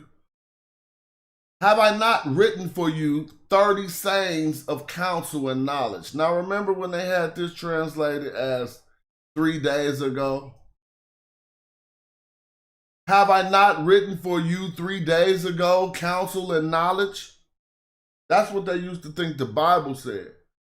Erman fixed it like, no, I found the originals, B. Now let's look at the originals. Amenemope, chapter 30, line 539. Look to these 30 chapters. They inform, they educate. Proverbs, have I not written for you 30 sayings of counsel and knowledge? So all we dealing with is 30 chapters so far. That ain't much, huh? Watch this. I'm going to go down to the full list. You can read all of this. Now here we go now. A number of passages in the instructions of Amenemope have been compared to the book of Proverbs, including Proverbs 22, 17, 18. Let's check this out. Incline thy ear and hear the words of the wise, and apply thine heart to my doctrine. For it is pleasant if thou keep them in thine belly, that they may be established together upon thine lips. You want to know where they got that from? Amenemope. It says, give thine ear. Let's go back to theirs. Incline thine ear. Next it says, and hear what I say. There says, and hear the words of the wise. Then it says, and apply thine heart to apprehend. In the original, the Bible says, and apply thy heart to my doctrine. This is a bite. Then it says, it is good for thee to place them in thy heart. Then the Bible says, for it is pleasant for thou to keep them in thine belly. Now in ancient Egyptian, the belly and the heart, all of that work together. Anyway, let them rest in the casket of thy belly.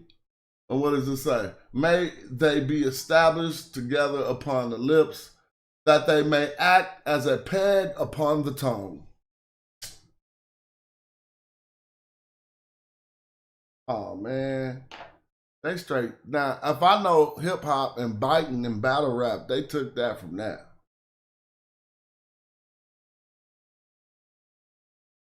But this is just the introduction, what you're supposed to do with the sayings. I mean, it's a direct bite in the Bible. And I'm this isn't my presentation. I'm just showing you what they got on encyclopedia. Listen to this second one. Proverbs 22 and 22. Rob not the poor, for he is poor. Neither oppress or crush the lowly in the gate. All right. Now let's see what Amenemope said. Beware of robbing the poor and oppressing the afflicted. Okay, so that's just similar.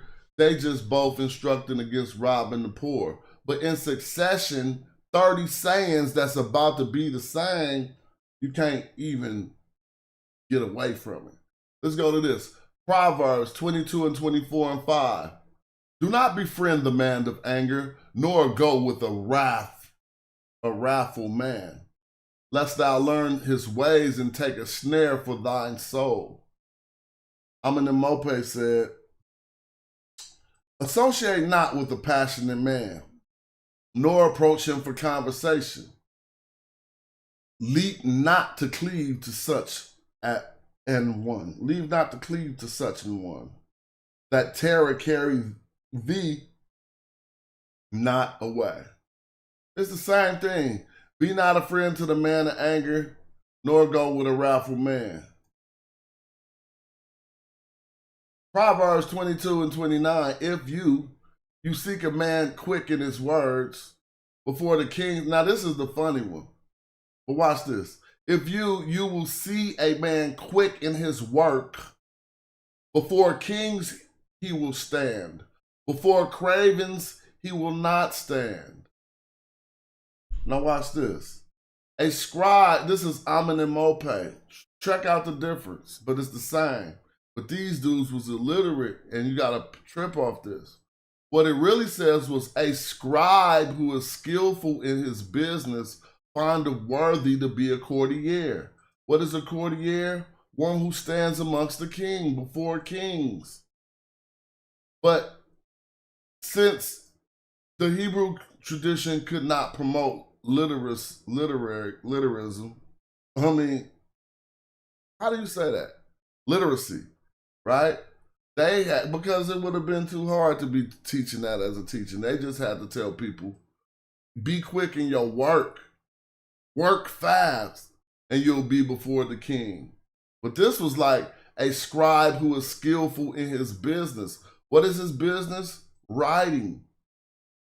He's found of worthy to be a courtier. What is a courtier? Amongst the king.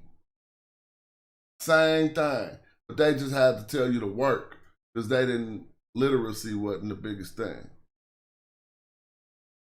When thou sittest to eat with a ruler, consider diligently what is before thee, and put a knife to thy throat, if thou be a man given to appetite. And put a knife to thy throat, if thou be a man given to appetite. Be not desirous of his dainties, for they are breads of falsehood. Y'all want to see where that came from? Eat not bread in the presence of a ruler. Bruh. And lunge not forward with thy mouth before a governor. When thou art replenished with what to which thou hast no right, it is only a delight to the spittle, to thy spittle. Look upon the dish that is before thee, and let that alone supply thy need. And this is the same thing. When you sit us down with a ruler, consider diligently what is before thee. Look upon the dish that is before thee, and let that supply thy need. And put a knife to thy throat if a man give to appetite. So basically they telling you the same thing. If you too hungry for what he put in front of you, do not be desirous of his dainties. Them, whatever dainties is. You must have some Danishes over there. Now, I'm not telling y'all these are parallels. I am showing you that they are. Toil not to become rich, Proverbs 23:4. I'm in the Mope, chapter 7. Toil not after riches. Back to Proverbs, and cease from dishonest gain. Back to I'm in the Mope. If stolen goods are brought to thee, they remain not overnight with thee. Same thing. Stolen goods are dishonest gain. Now watch. This is where you know they bite. For wealth maketh to itself wings, like an eagle that flieth heavensward. What did the original say? They have made themselves wings like geese and have flown into the heavens. So if the Bible, a lot of the stuff on the wisdom literature in the Bible, how you should lead your life, if that was copied over from Egypt, shouldn't we read the original? How about this? Proverbs 23:9. Speak not to the heart of a fool, but what did Amen Mope say in chapter 21? Empty not thine inmost soul to everyone, nor spill thereby thine influence. Speak not in the hearing of a fool, for he will despise the wisdom of thine words. Same thing. Look, but here go another one of those direct bites.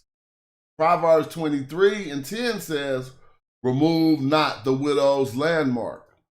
I'm in the Mope, chapter 6 says, remove not the landmark from the bounds of the field and violate not the widow's boundary.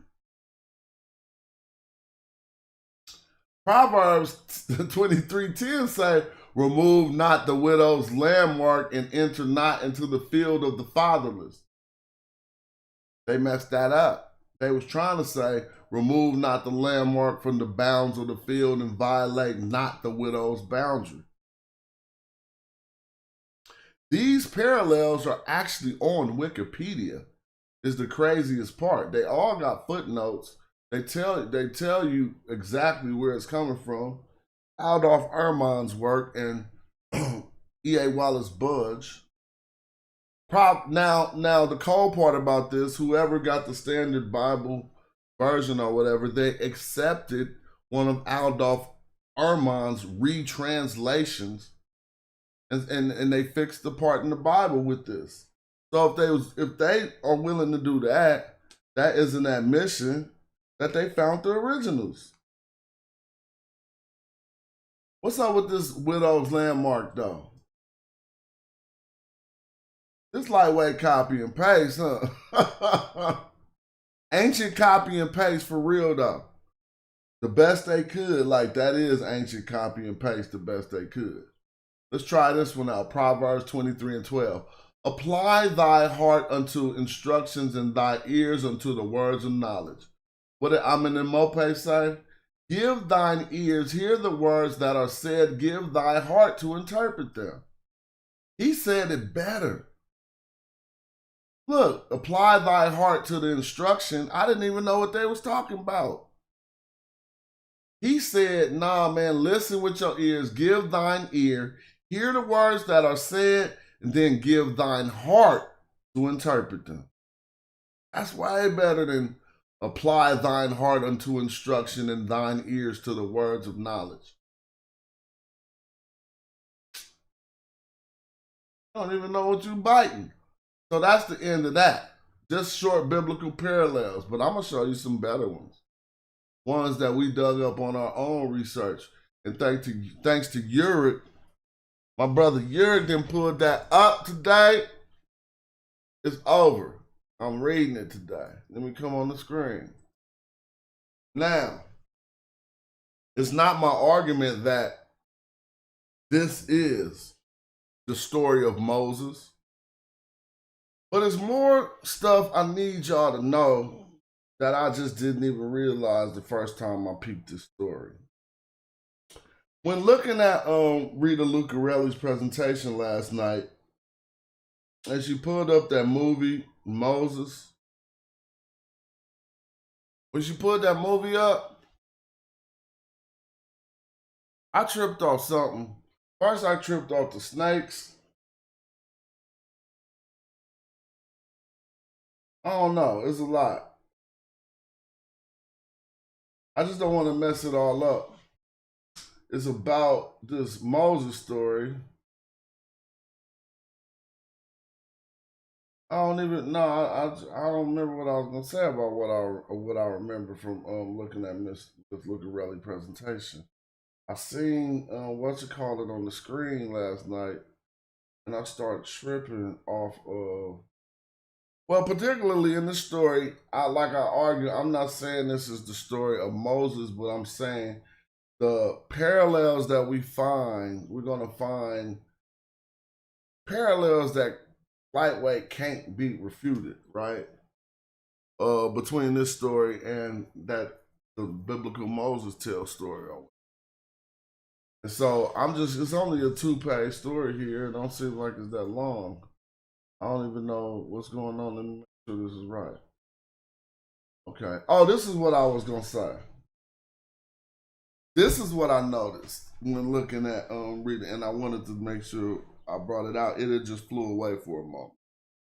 When Moses had went into the Pharaoh's quarters, who was he with?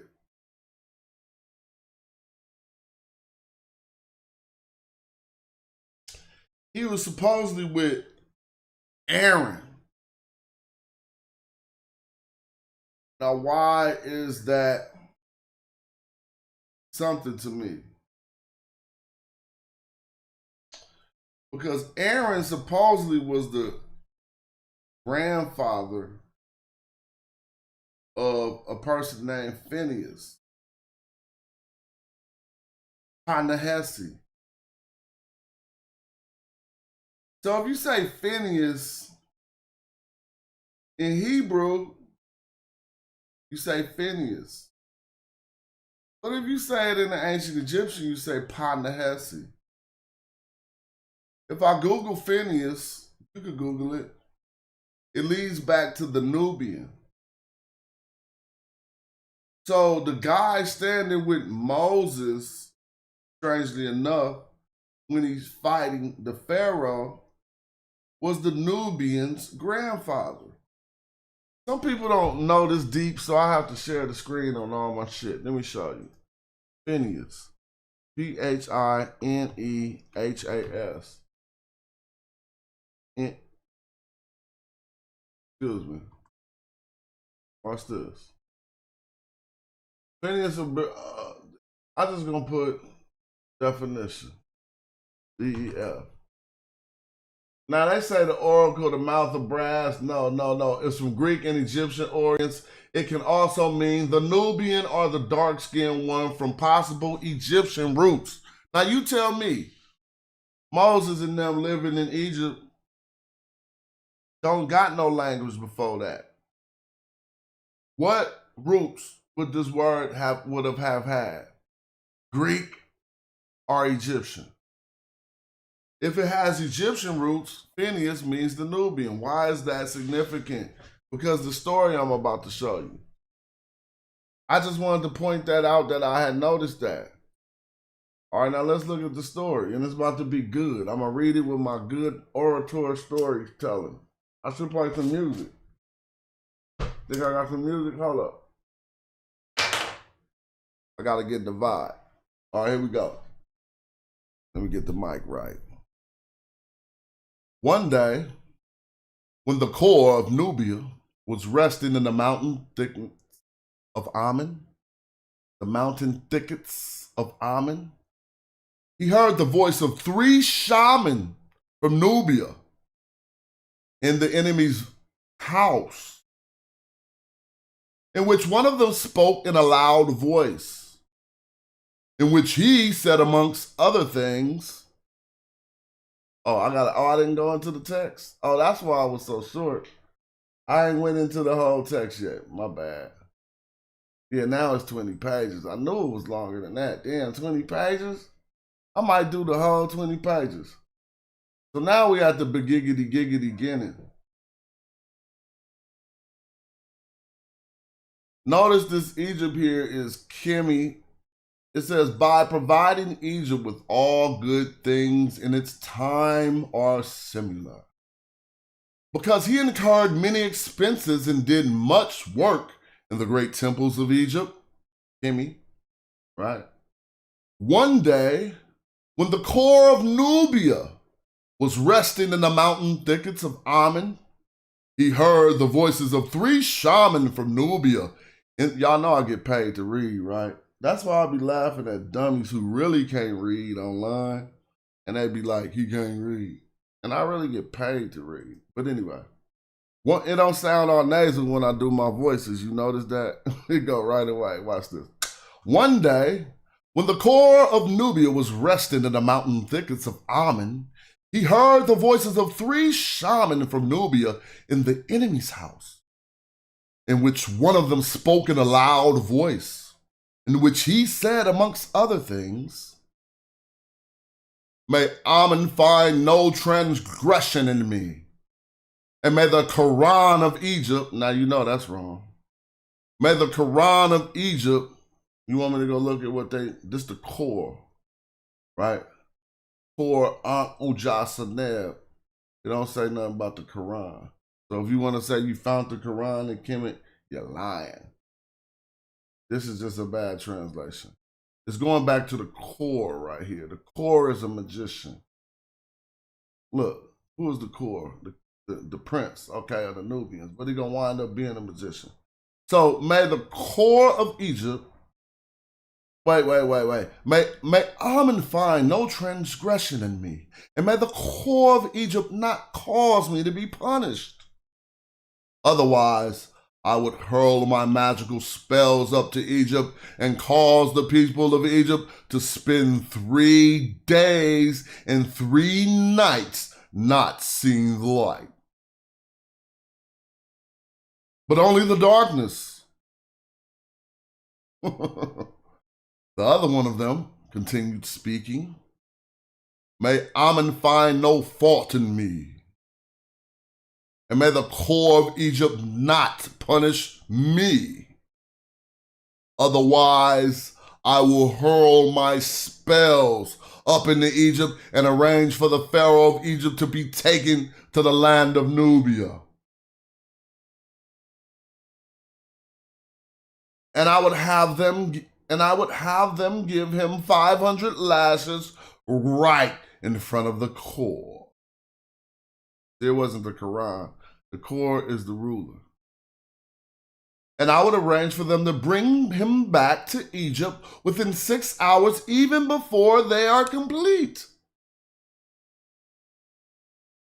I don't know how much I'm going to be able to keep it with my reading voice. I could go softer with it. As soon as the core, excuse me, let me see. As soon as the core heard the words through the voice of the 3 shaman and Nubian, he had them brought before them. He said to them, which of you is it who said, I will hurl my spells up to Egypt? I will make them not see the light for 3 days and 3 nights? Who said that? Is what he wanted to know. Said, this is Hor, the son of So. If I wanted to read that, I would have to go see who the son of, he is really the son of. He said, and who is it that said, I will hurl my spells up to Egypt? Hold on. I will take the Pharaoh to Nubia. I will order them to administer 500 lashes in the middle of the core.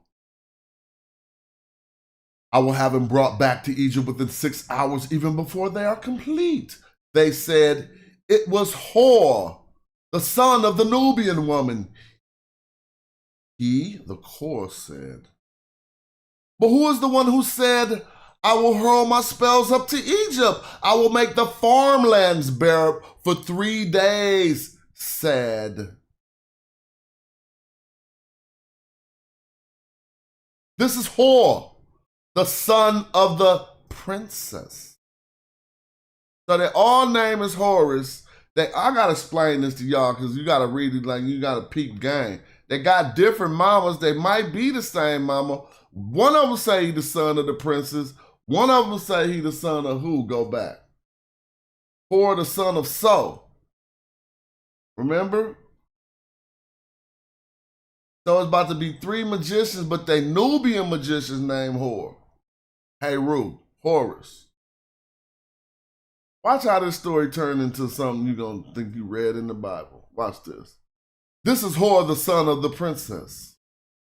The Hor spoke to Hor, the son of the Nubian woman. See, it's 3 of them, but they all might, we got to figure this out. Hor, the son of the Nubian woman. We know it's 3 different magicians.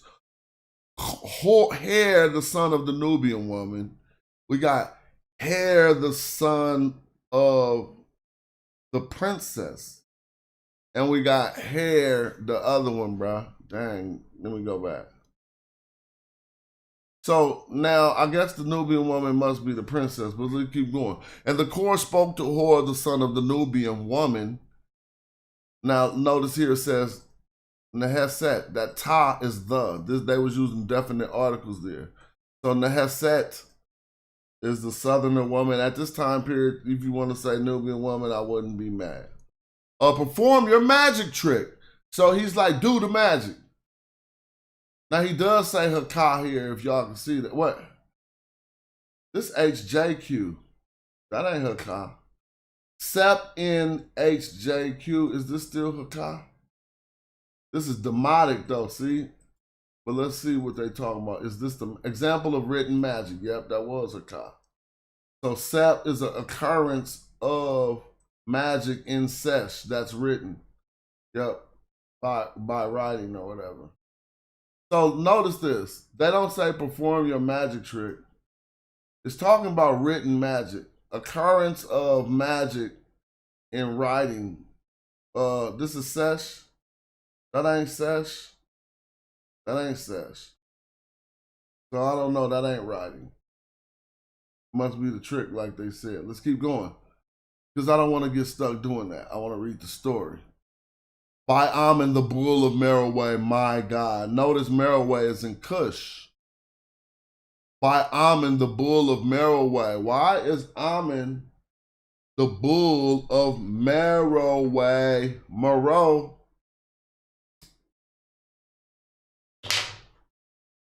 Huh? We'll talk about it at a later time. If your hand is skilled or similar, I will bestow many favors upon you. For the son of the Nubian woman made a leader of wax of 4 bearers. Now this is a voodoo doll, but you gotta listen. For the son of the Nubian woman made a litter of wax with 4 bearers. Now watch this. He recited a spell over them, the bearers. He gave them the breath of destruction or something similar. He brought them to life. So now the dolls, the wax figures, the wax figures is alive. He commanded them. Ooh, the story going down. This is a real ancient Egyptian story. You shall go up to Egypt. You shall bring the Pharaoh to Egypt up to the palace where the core is located. So he's supposed to be going to get, he's telling his wax mummies that he made, that he brought to life, to go to Egypt and kidnap the Pharaoh and bring him to the core, which is the king of Nubia. They wasn't even thinking it was popping like that, huh? He, the Pharaoh, shall be beaten with 500 lashes in the middle of the core. If I click core, it's still gonna say prince. So it's not in the middle of the prince. But, you know, in the midst of the prince, probably.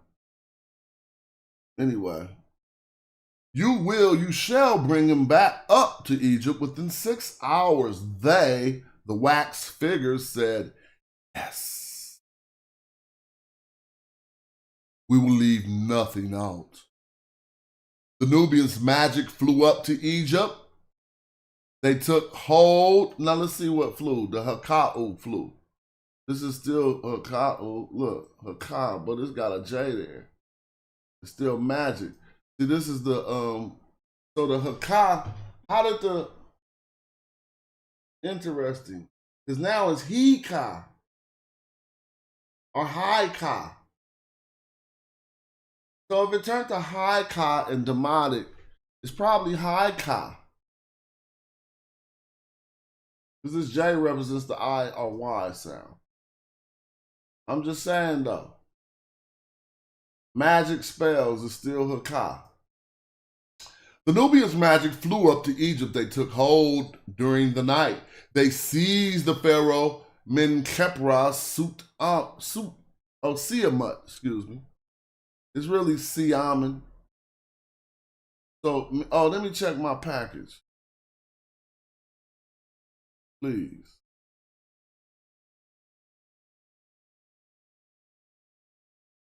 Huh? Oh, estimated. The driver's on the way. Okay. All right, cool. They took him away to Nubia. So the king of Egypt got kidnapped to the place where the core was located. They beat him with 50 lashes in front of the core.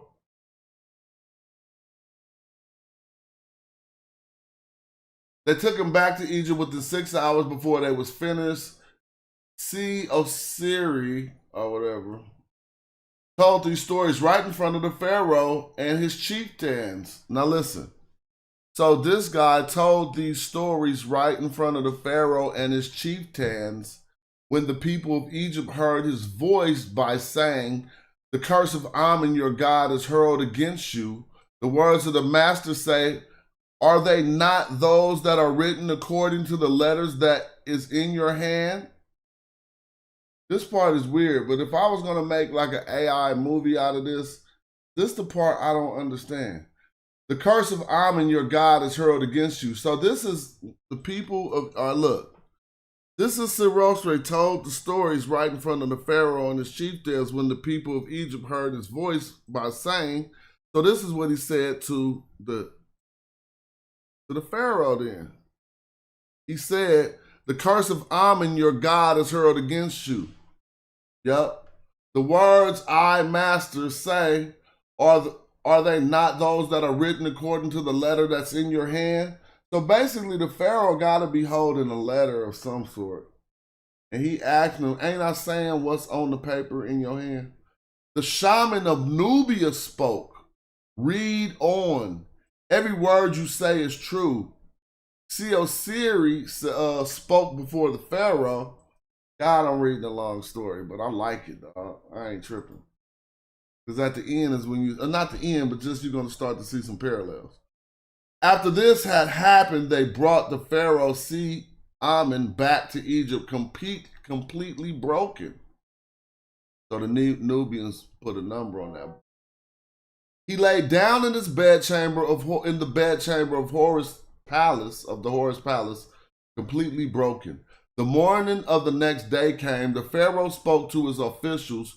"What is it that Egypt discovered while I was far from it?" Like, what did y'all learn while I was gone? These words were unfortunate in the hearts of the officials, and they said to themselves, "Perhaps the pharaoh has lost his mind." They said, "You are whole, you are hot, O pharaoh, our great lord." What about Isis? "Isis will drive away your worries and pain." What is the meaning of the words you spoke to us? "O Pharaoh, your great lord, you are lying in the bedchamber of the Horus Palace." See, they didn't even know he was gone. You don't remember the mummies were supposed to bring him back in 6 hours before the people peep game? So he asked him, "What did y'all learn while I was gone?" to his courtiers. And they like, "What's the meaning of the words you speaking to us? O Pharaoh, great lord, you were lying in the bedchamber of the palace.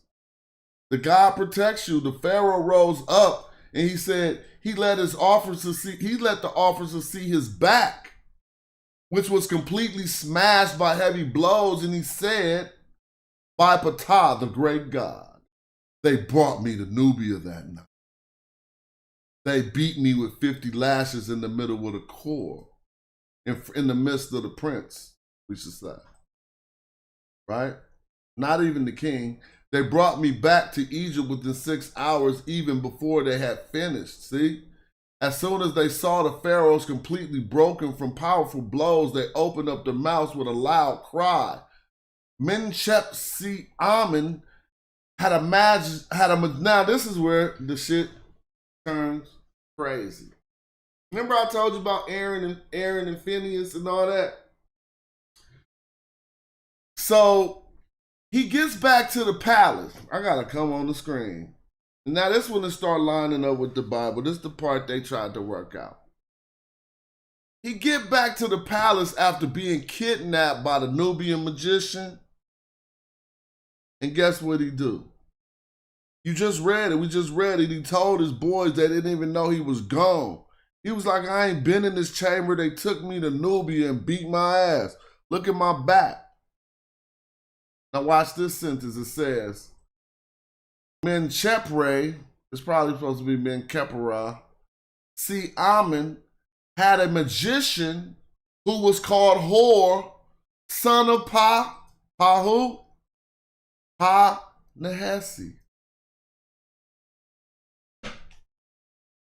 Let me slow down.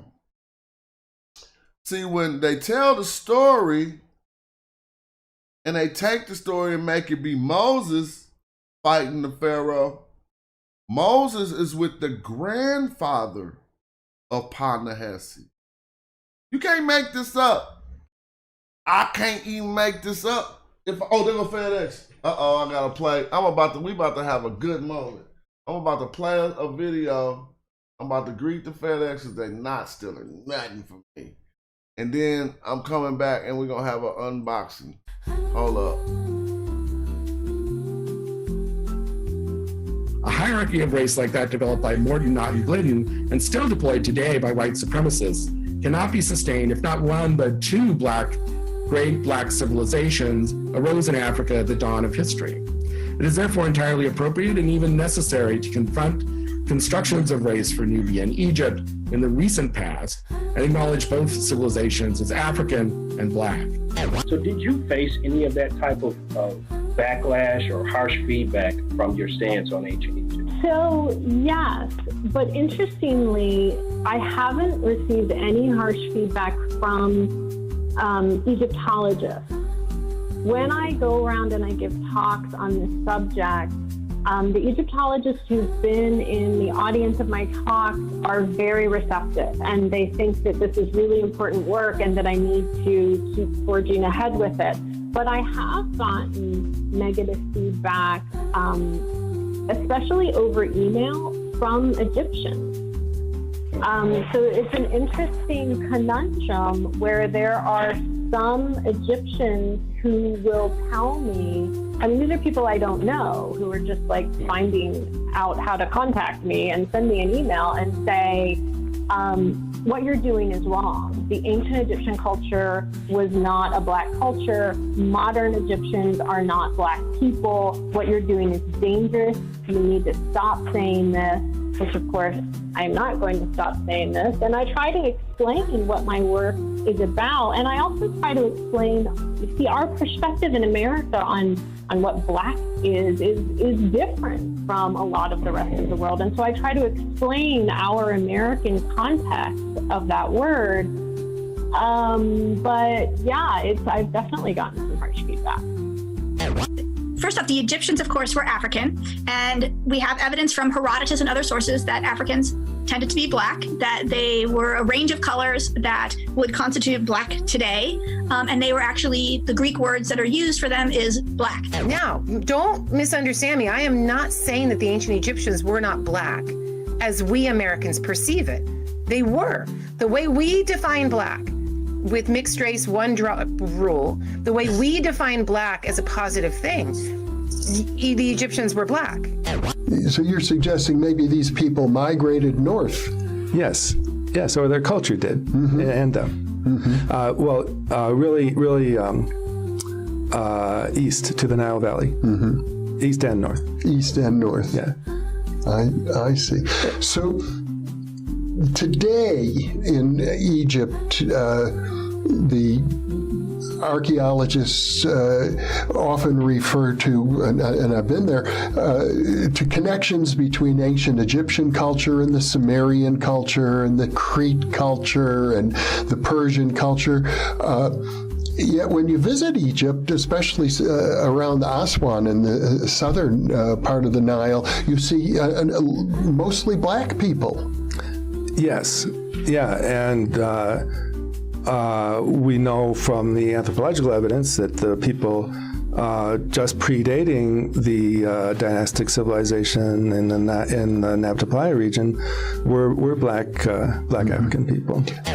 I can sympathize with the impulse to sort of to be very strident, to be very argumentative, to be very certain, to act very certain about the blackness of the ancient Egyptians, because for the longest time, the very longest time, there was this prevailing idea that black is Africa and Africa is less than, right? That no matter what happens, no matter how you cast it, anytime you fall on the wrong side of that dividing line between black and not black, even not between black and white, whatever's coming from that black side is going to be less than. And it took people being willing to challenge that orthodoxy, and sometimes in a very ill-informed way, right? Sometimes, it just took people coming up and going, I feel like this, and so I'm going to say it and make it right. And it turns out they actually were in some ways, right?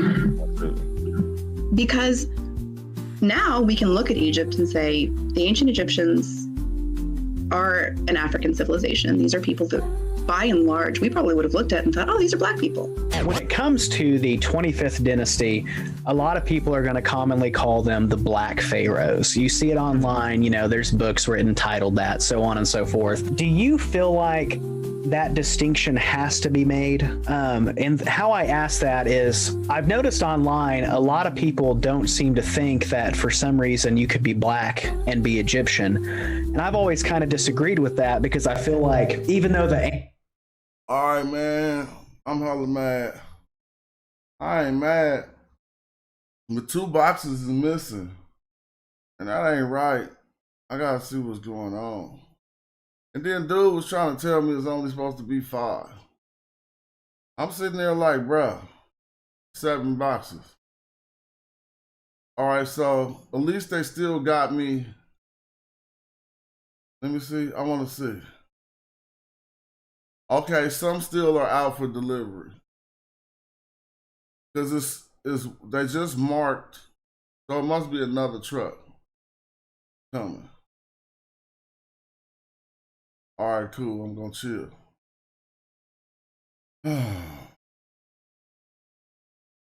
That stuff be crazy. Where was we at? I was reading the story. Also, Peep Gang, look, don't you see that say Pa, Nessie? Now, they got that broke off of the story, but they must got another version. So this say, Hor, son of the Nubian. But they called him Pa-Nehesi the same way he's called in the Bible. Pa-Nehesi Phineas. One more thing, hold on. Excuse me. I thought I might have left my dog outside when I just went to go get that. But hold on.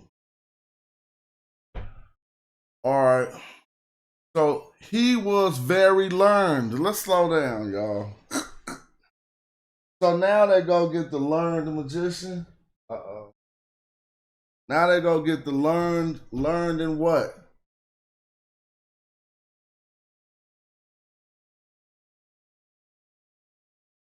You couldn't hear me? Damn. I'm over there cracking jokes. Like he learned in what? What has he learned in, y'all? If another FedEx truck don't pull up, I'm gonna be hella sad. Because I ain't never had no problems with international commerce. Right?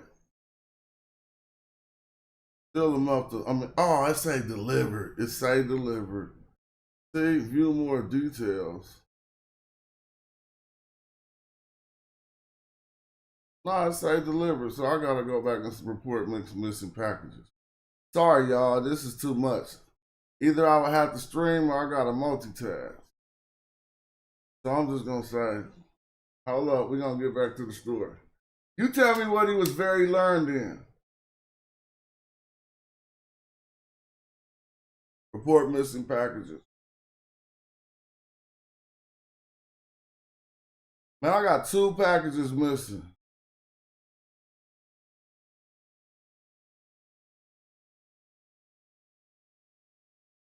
Man, that's hella messed up. Hold up, dog. We gonna get this popping. Just gotta fill your partner real quick. I already know it's fire in them packages downstairs, so I ain't tripping. Hang tight. All right, here go the code. Real quick, hold on, let me do this. I mean, most people, you know, we gotta handle business, man, show. What these packages missing?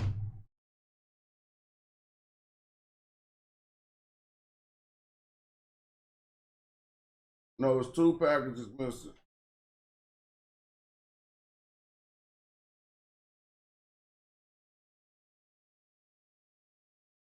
Let me see. Hold on. Only had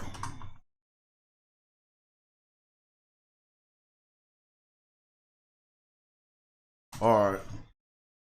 Sorry, man. He only had 5 of the 7 packages, dude.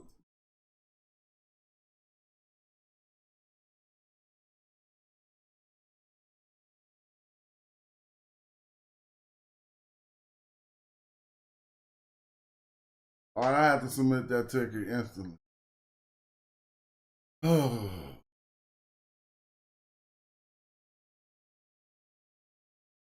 right, it's hard to get back in the vibe, dog. But I ain't gonna be no gloomer. Hold on.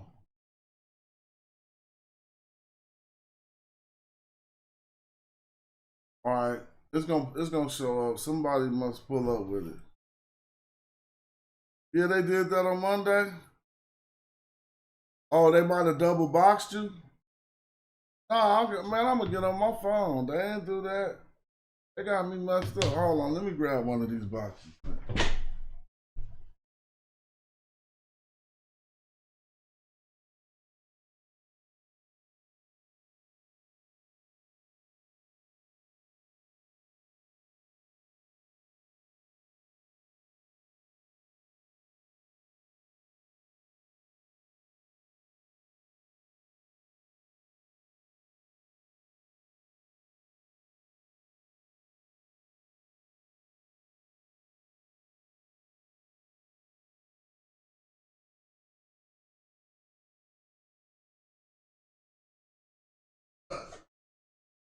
I ain't double box nothing. Oh, hell man. This straight from China? No, it's say, because on the side of the box it say 1 of 7, 2 of 7, 3 of 7, 4 of 7. And number 2 and 3 is missing. They're gonna have to fix that. Damn, man. I'm talking to everybody about that. To the manufacturer. Nah, it ain't the manufacturer's fault. I'm trying to cut this open with a key.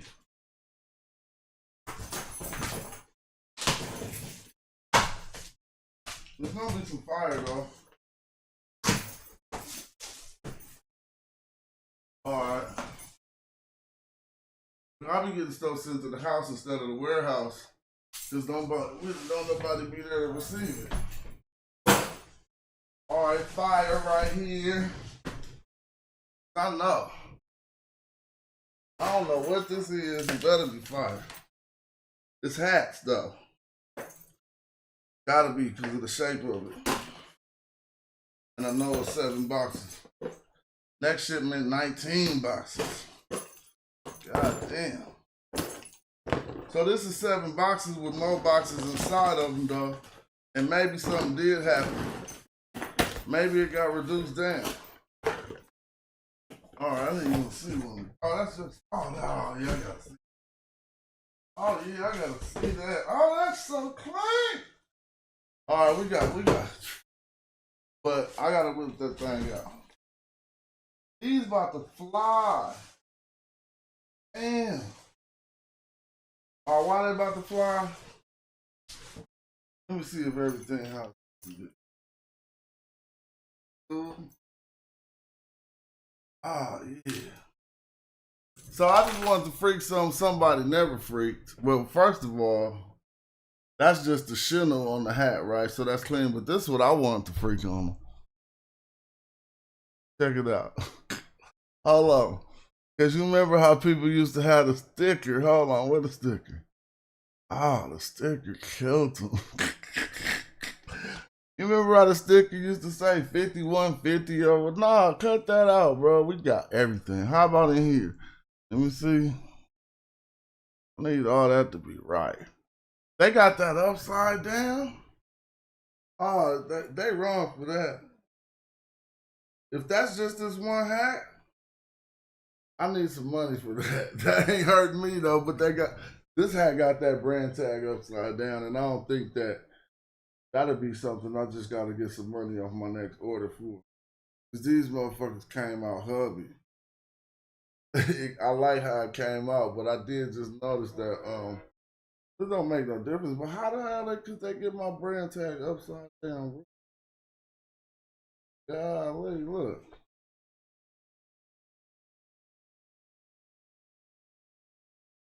So now this whole fit is complete. Let me show y'all the whole fit. Hold on.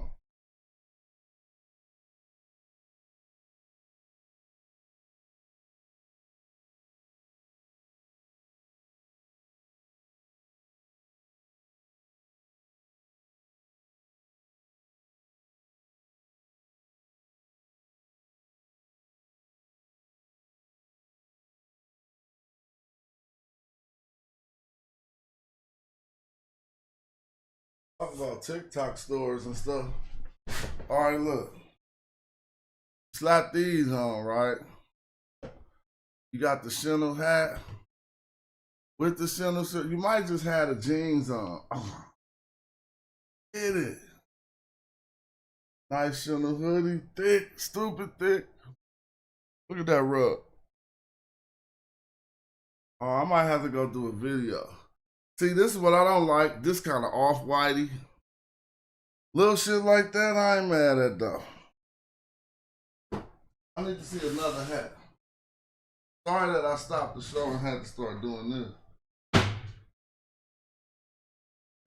Let's see another hat. That one was cool.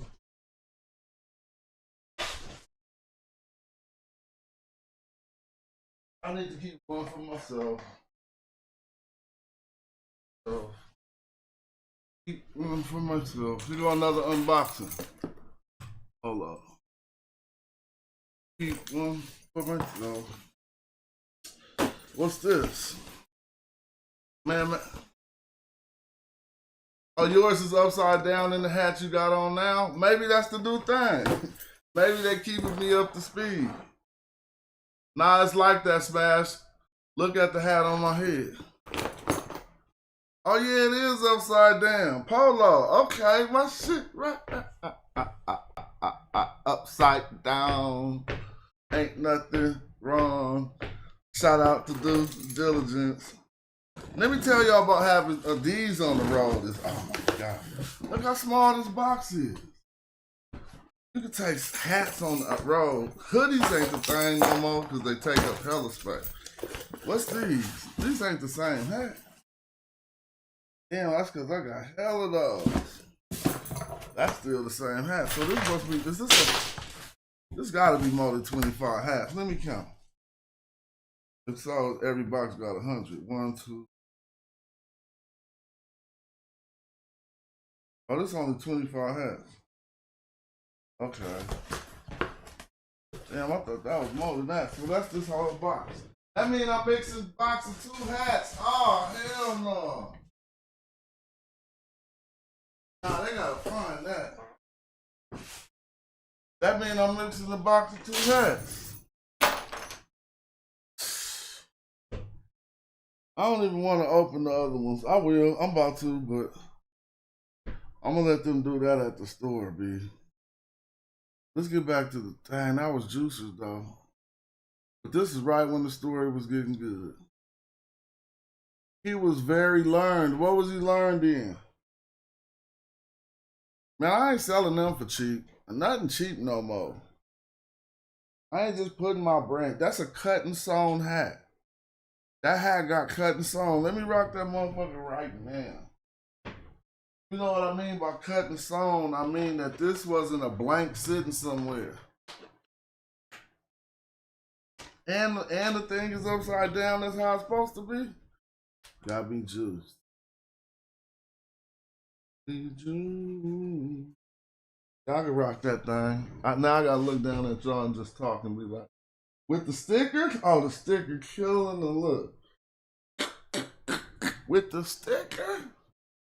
Anyway, these might be a 45 popper. He was very learned.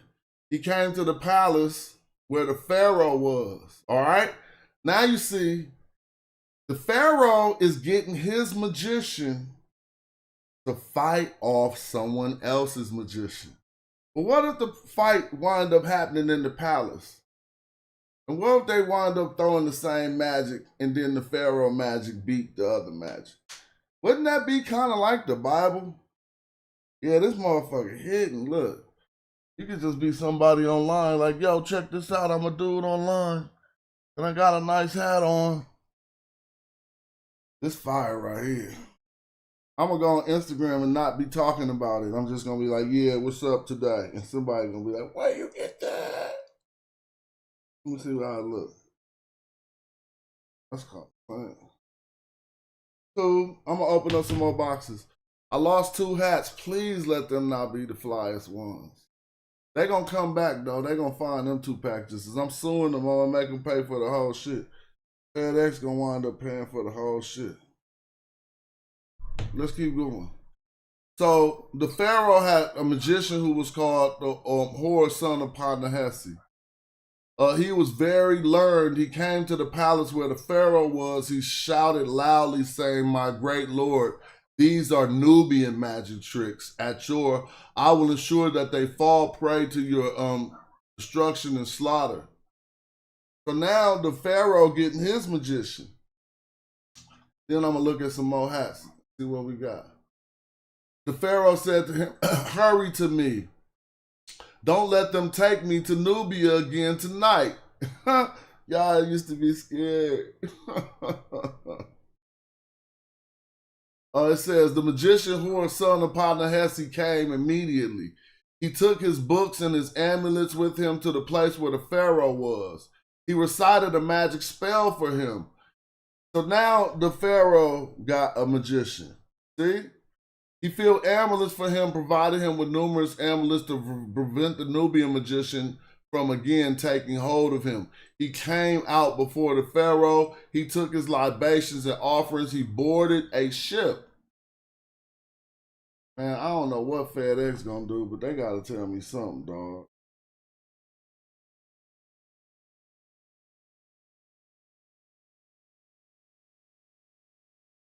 Yeah, crazy.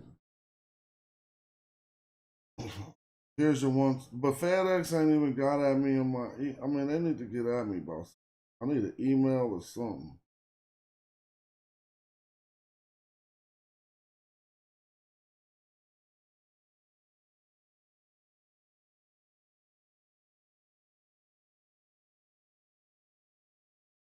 All right. This is crazy. Hold on.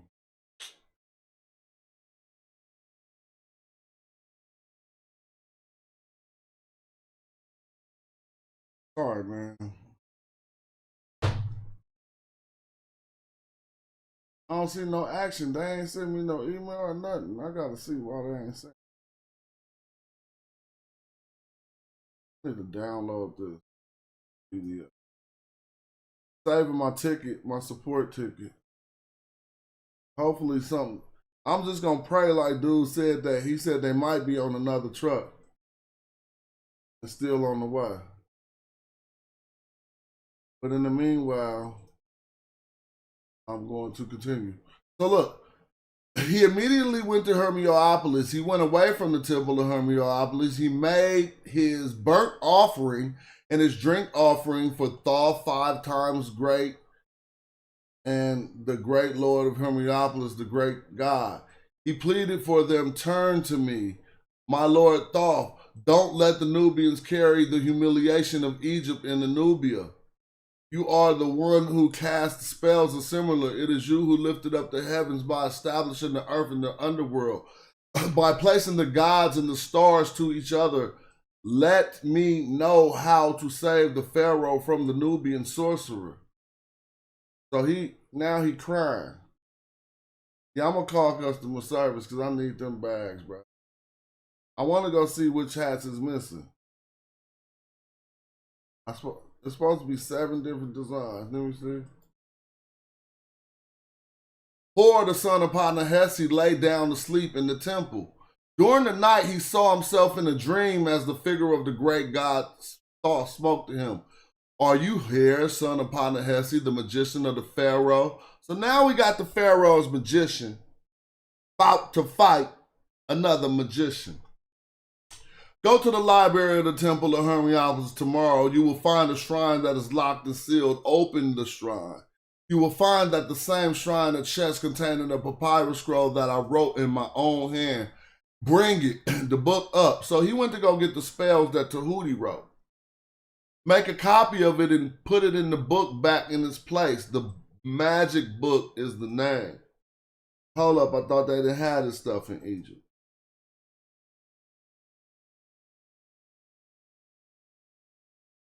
It has already protected me from the the godless, wicked enemies. It, the magic book, will also protect the Pharaoh and save him from the magic of the Nubians. Don't forget, the whole catch to this is the Pharaoh, the magician. See, this always happens. The magician name is Pa-Nehesi. So the magician is a Nubian too. So all the time while they're trying to get him to do something to fight off the Nubians, he's a Egyptianized Nubian, Pa-Nehesi. Why'd I say that? Because that's an Egyptian name. That say the Nehesi, that means you ain't Nehesi. Somebody calling you that. Anyway, awoke from his dream, finding this was what he had seen. He determined that they were the words of God. He acted according to what had been told in the dream. So now the magician got the words of God, and he immediately went to the palace where the Pharaoh was. He made him inscribe magic amulets. The second day came the magic of Hor. Now look, the magic of Hor, son of the Nubian woman, not Pa-Nehesi. So this is his enemy magician. They all got the same name that make the story kind of funny. The magic of, it says, the magic of Hor, son of the Nubian woman, returned at night to Egypt to the palace where the Pharaoh was. So now the beef going. So you see, the magic of the Pharaoh and the magic of the Nubians is in the palace about to fight. Now watch what happened. At the same moment, the spells returned to the place where the core was located. So now we got the Nubian magic in the palace. Blood, they bit this story. Now they got at the same moment, they returned. At the same moment, the spells returned to the palace where the core was located. Now, we got Egyptian spells in the palace, Nubian spells in the palace. Watch this. They straight stole this story, bro. Made it Moses. The spells could not gain power over the Pharaoh because of the amulet and the spells that the magician Hor, son of Pa-Nehesi, had prepared for him. The morning came to be the next day. The Pharaoh told the magician Hor, son of Pa-Nehesi, of everything he had seen during the night and how the magic of the Nubians had returned. They could not seize him, the Pharaoh. Hor, the son of Pa-Nehesi, had a great deal of pure wax brought for them. So look, see, you don't remember the first magician made wax mummies? Had him kidnap the Pharaoh? That's the snakes in the Moses story. Both magicians are now making the same magic to go against each other's. The Nubian magician made the wax mummies that went and captured the Pharaoh, brought him to the middle of the core, and put the 500 lashes on his back. Took him back within 6 hours before his men even knew that it happened. So now the Nubian magician who down with the Egyptians named Pa-Nehesi is doing the same thing, dude. Look, Hor, son of Pa-Nehesi, had a great deal of pure wax brought before him. He made a litter of 4 bearers. So I could change this to a snake if I want to. You got 2 magicians in the palace. Their magic is, and they make, one dude made 4 bearers. He has kidnapped the king. Now let's watch what the king magician do. He made a litter with 4 bearers. He recited a saying over them. He gave them the breath of abuse. He brought them, the porters, to life. He commanded them. I'm about to go play the game, bro. I'm going to show y'all some more hats. Then I'm going to go play the game. I just started a new season. It's college football. And I told myself I'm going to dedicate to this season because I got work to do. And tomorrow I'm going to be all at work. I don't want to even trip. So I'm going to play the game. You shall go to Nubia tonight. It's going to do the same thing. You shall bring the core to Egypt, to the palace where the Pharaoh is. He shall be flogged with 500 lashes in front of the Pharaoh. You shall return him to Nubia within 6 hours before they are complete. They did the same exact spell. Didn't Moses and the Pharaoh's magician get in a fight in the palace and do the same exact spell? They be biting, bruh. We will leave nothing alone. The magician of Hor, son of Pa-Nehesi, flew beneath the clouds in the sky. So the magic did it, not the magician. The magic of Hor, that's these 4 dolls, the wax bearers. Son of Pa-Nehesi flew beneath the clouds of the sky.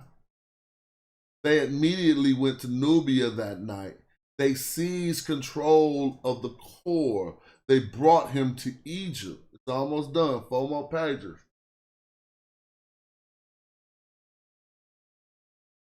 They beat him with 50 lashes right in front of the Pharaoh. They brought him back to Nubia within 6 hours, even before they were finished. See, Osiri told these stories in the middle of the Pharaoh, in the midst. I told you it was in the midst, not in the middle, but in the midst of the Pharaoh and his princess, so that the people of Egypt heard his voice as he said, and he spoke. The curse of your god Amen is hurled against you, you enemy of Nubia. So see, look, now it's going down like, now this is the confrontation. They about to hurl the magic, and let's see what happened. The curse of the god Amen is hurled against you, you enemy of Nubia. The words I say, are they not the ones written in this letter? The Nubian spoke by hanging his head. Read on. All the words you say are those corresponding to those written in this letter. Seer Osiri said, after all this had happened, they brought the core back to Nubia within 6 hours, even before they are finished. Let's go. They laid him down in his sleeping place. In the morning he got up, having been very badly beaten by the blows he had received in Egypt. They beat him with 50 lashes right in front of the Pharaoh of Egypt. They brought him back to Nubia. He bare his back to the prince. They opened their mouths in a loud scream. The corset for Hor, the son of the Nubian woman, the other heir. He said, Amen, the bull of Meroe, the god, curse you. My God, curse you are similar. It is you who went to the Egyptians. So now he think it was one of his magicians. And he say, what happened? Give to me are similar to see how you will save me from Hair, son of Panahesi. That don't make sense. If he thought he was Hair, son of Panahesi, then why he want him to save him from Hair, son of Panahesi? Nevertheless, the Nubian king got a magician that gotta go fight with the Pharaoh's magician, Hair, the son of Panahesi. He performed his magic. He filled them for the core to protect him from the spells of Hair, son of Panahesi. The night of the second day came. The magic of Hair, son of Panahesi, flew to the land of Nubia. They brought the core to Egypt. They beat him with 500 lashes right in front of the Pharaoh. They brought him back to Nubia within 6 hours, even before they were finished. This happened to the core for 4 days. The Nubian magician could not save the core from the Hor, the son of Panahesi. So let me continue. The core was very saddened. He had Hair, the son of the Nubian woman, brought before him. He said to him, "Woe betide you, Nubian enemy. You allowed me to be humiliated by the Egyptians. You could not save me from them. By Amen, the bull of Meroe, my God, if you cannot protect me from the Egyptian attacks, I will have a painful death prepared for you." And he said, "Oh, my Lord, O Core, send me to Egypt that I may see who amongst them practices magic, that I may use my magic against him and let him find out the crime that he has committed." It's the same story, bruh. Or the son of the Nubian woman was released before the core. He arrived in the palace where the Nubian woman and his mother was. Story broke off. Now, from the gate, I never ever once wanted you to say that this was a direct steal of the Moses story. If you take the canons of the story, you don't got no other story, no other tales, and no other ancient tradition where a pharaoh and a quote-unquote foreign king, and you want to equate that to Moses, go ahead, had a magical fight that went down in the palace of the pharaoh. They did the same exact magic, and whose magic prevailed? The magic of the pharaoh. Take the story and remix it and say, no, it's not the Nubians, it's the Hebrews. And they was not just beefing or whatever. They wanted to get up out of Egypt. And what Moses doing with a magician, or was it Moses himself? I don't even know. Instead of making wax figure dolls and having them kidnap the pharaoh, they simply make snakes. They have staffs, throw it on the ground, it turns to a snake. The other magician throw his on the ground and it turned to a snake. And his snake eat his snake. I could tell you this story 100 different ways. Let me make up a new one. Okay, I'm gonna make up one right now. It's gonna have all the canons of the same story. Now we'll go to Mesopotamia. I'm strictly freestyling this, and I'm using the canons of the same story. Where there was a beautiful princess, right? And she ruled her kingdom, and all of a sudden a Mitanni princess comes into the kingdom, and she summons not a magician, but she summons a magician. Like, what's going on? And this magician is supposed to fight the Pharaoh's magician. But instead of creating snakes or wax dolls, now they create flowers, lotus flowers. And the Mitanni princess's lotus flower didn't smell as good as the Pharaoh's lotus flower. So the Pharaoh's magician won. This is the same story. Taken out of Egypt, remixed it, just like we know, put it into that little tradition. All you gotta do is not look at the fine details. You look at, they say Moses was the magician. Thank you. You look at the canons of the story. Now, Moses being a magician, is even crazier.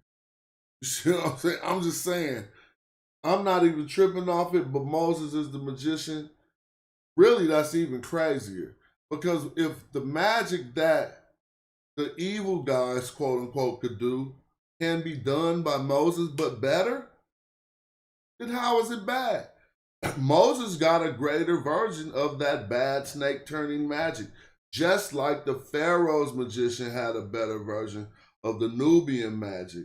So here we'd equate the character of the Nubian Kor, and they never wanted to call him a king. They kept calling him a Kor, to Moses, except he had to get someone who could match the magic of the Pharaoh's magic. It's simply the same thing. I don't want to say like a direct bite like in Amun and Mope, but for this text not even to be talked about or brought out by nobody to even show nothing, that's just pseudoisms. Now we're gonna go get the second box from downstairs and see if they cool. See if that next box is cool. Because we doing some unboxings. Alright. Move this out the way a little bit. Give me a second. Next box.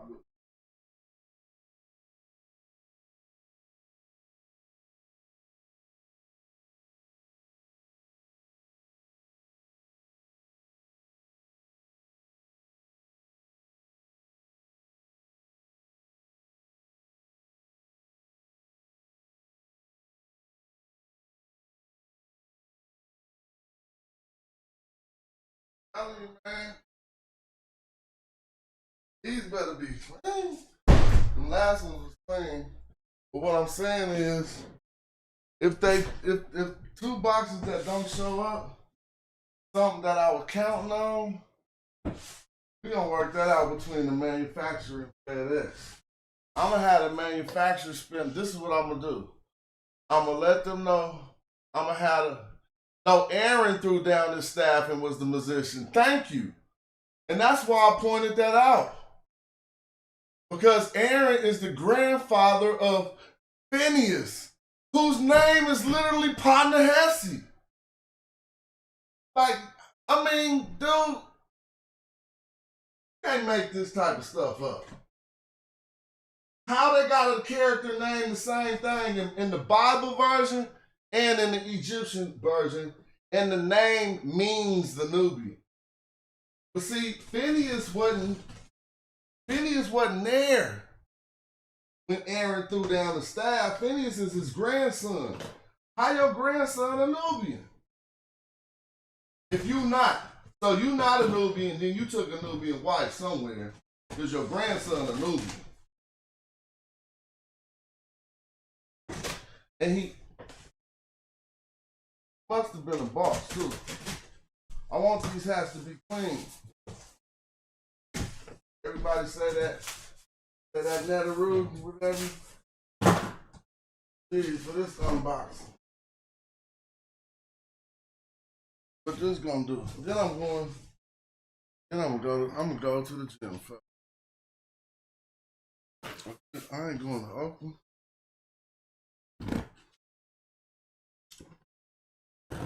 These guys come out looking like they black again on that ad. What is these? Barely see. Oh damn, that look hella clean. Woo! Thanks. Man, when I pick my factories, I pick factories, bro. I don't even play. When I pick my factories, I know how to pick a factory. My partners be flying I ain't gonna fly to no China. They hit that right. Oh my God, this official. All right, we got the brand tag. Hold on, let's check pimping. I'll put it in there for you. Hold up. Got the brand. Hold on, let me come on the big screen. Got the brand tag in there, right? Cool, that look cool. We got the nice embroidery on that hieroglyphics. Damn, they did. But I really like they raised embroidery. Oh, the black on black, and I put the big old school logo, 6.5 on the Damn, I remember these hats. I brought them back out to cut. I know that ain't my fingers giving it a little dust shine, but you know, it is what it is. These is back. Now, when you see that they got the, people gonna keep that sticker on there, huh? Nobody else came with the sticker. They only let 5150 do it. Deshaun John didn't think of that. This might be, this is my version, this mine. This way clean. Oh, that's dumb clean. We gotta go see which ones they missed. I'm gonna finish my unboxing. Cause I gotta take one out of each for myself. We're gonna go get another box, man. But it's starting to look hectic up here. I'll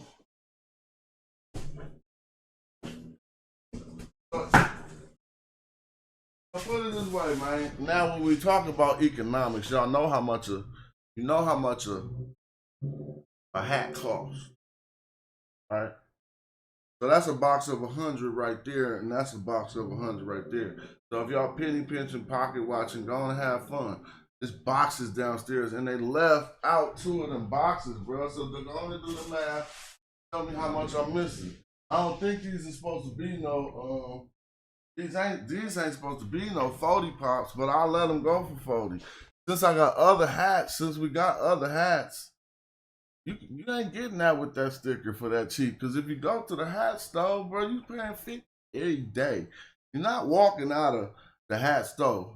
Look how clean that look on my shit. You're not walking out the hat store without giving them a 40 pop. So maybe these could be some 40 pops. And that means every box is 4,000. You see?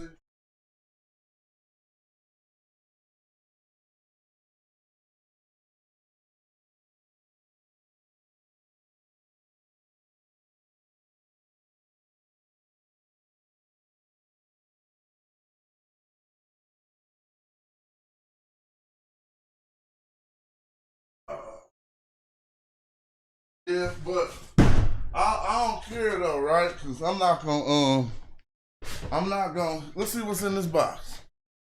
I'm not gonna, if you go to the hat store, what's the cheapest you could get a hat for? $45. Then you gotta pay tax. Why wouldn't I be keeping up with the economy? With a brand that's been branded longer than Supreme, longer than any of this shit y'all be buying. And look, before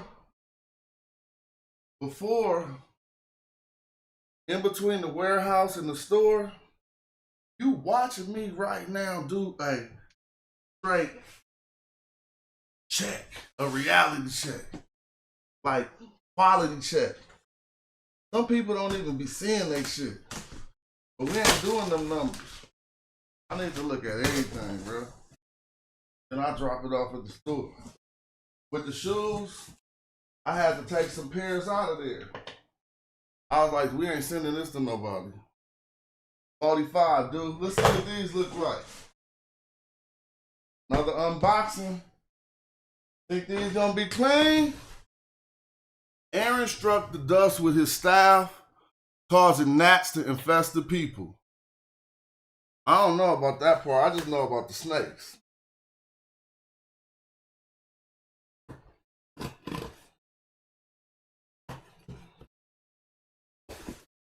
What these look like? Let's see these. He said 45. I'm just gonna say, this is my new model. This is my new model. Make something affordable and cheap so that you can make something that's more pristine, higher quality. So since I got hats that I can sell for 25, why should I let you get this for 45? No, you got to pay 55, 60. You want to know why? Because they gonna sell. We've been branded for, oh, these the blue ones? Ooh! I gotta get dressed for y'all. I got to get dressed. You ain't never seen nobody had to get dressed for y'all. I got to get dress, bro. At least that one came.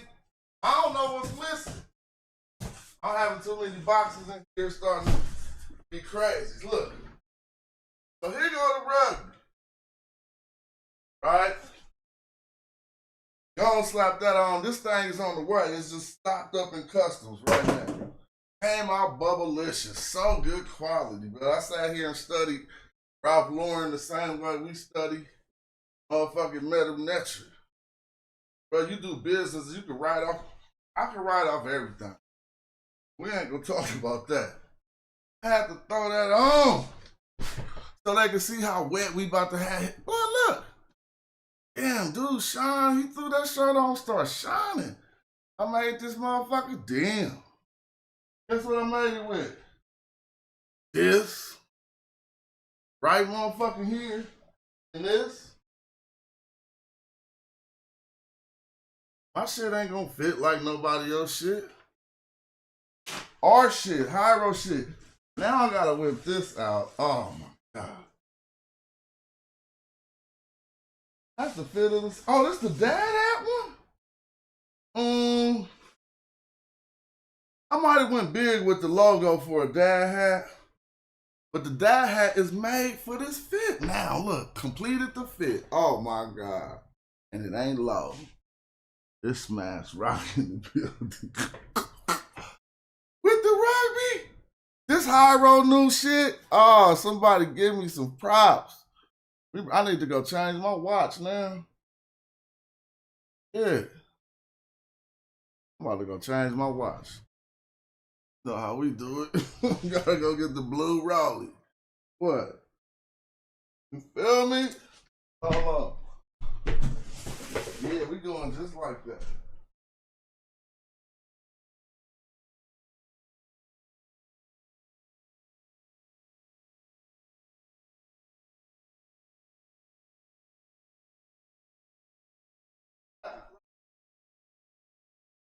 This is what I noticed, see? It's an opening in hip-hop. Ain't nobody making that fly shit no more. Now, way back clean, you feel me? Ain't nobody making that fly shit. Damn, the dad hat, though. Damn, I'm so proud, y'all. Thank y'all. So, if we would have been doing the show, when I be doing the Making a Million live, I should have started when I was making. I fixed this. You see how far the logo is over? I did a measurement from this seam right here. And I know how far it's going to be over. This was a sample. It was DJ Teray who pointed that out to me. Like, bring that over some. But nah, see the logo on the shirt? See the logo on the hat? Fire, bro. That's Shake. Yeah, that's my nigga Shake the Mayor. You see that fire, Shake? We killing them, bruh. Look, this that new, because this is what I'm doing, Shake. Look at that. Hyro Cool sticker on there. This is what it is, Shake. Look, we not doing merch no more. Merch played out. You could get that little cheap shit, but we making shit for real. We grown. Like, how you gonna just make t-shirts? Ooh, and these are so limited edition, Shake. Every couple hundred, I'm just gonna change the color. Now I'm hyphy. Let me show y'all since I'm hyphy. I opened up this hat. This was a hit. This was a hit. I gotta call her. We about to text her and be like, I need to send her a tip. But let's see if everything on them. They look cool. But what? Next time I need to put the Hyro sign on the clamp though. I ain't mad at that. Happy with that. I'm really happy with that. Got 2 fly fits. All right, I'm gonna go get another box because I'm getting juice now. Right? But tell the truth though. What I'm gonna go do when I go downstairs is I'm gonna get another box of hats.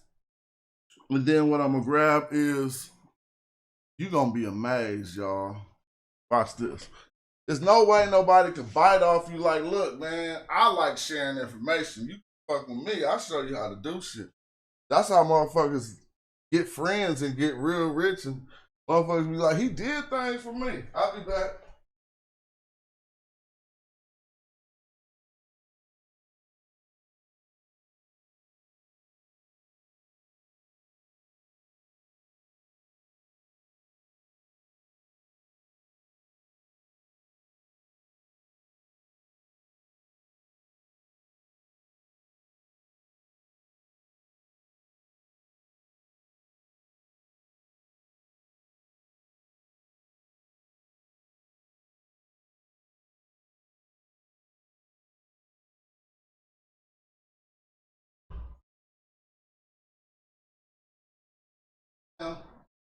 If there's any artists in the building, we can have that talk.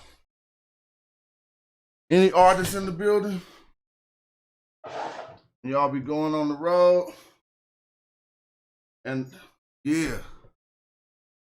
Woo! Thank you, Zoo. I'm carrying that bag up the stairs, got tired. That box. First, we're gonna hit them like this. This is from Textiles, a box of textiles. I'm gonna show you. We're gonna go through it. A box of textiles from almost every factory I could get in touch with. I got some raw ones. This is my standard.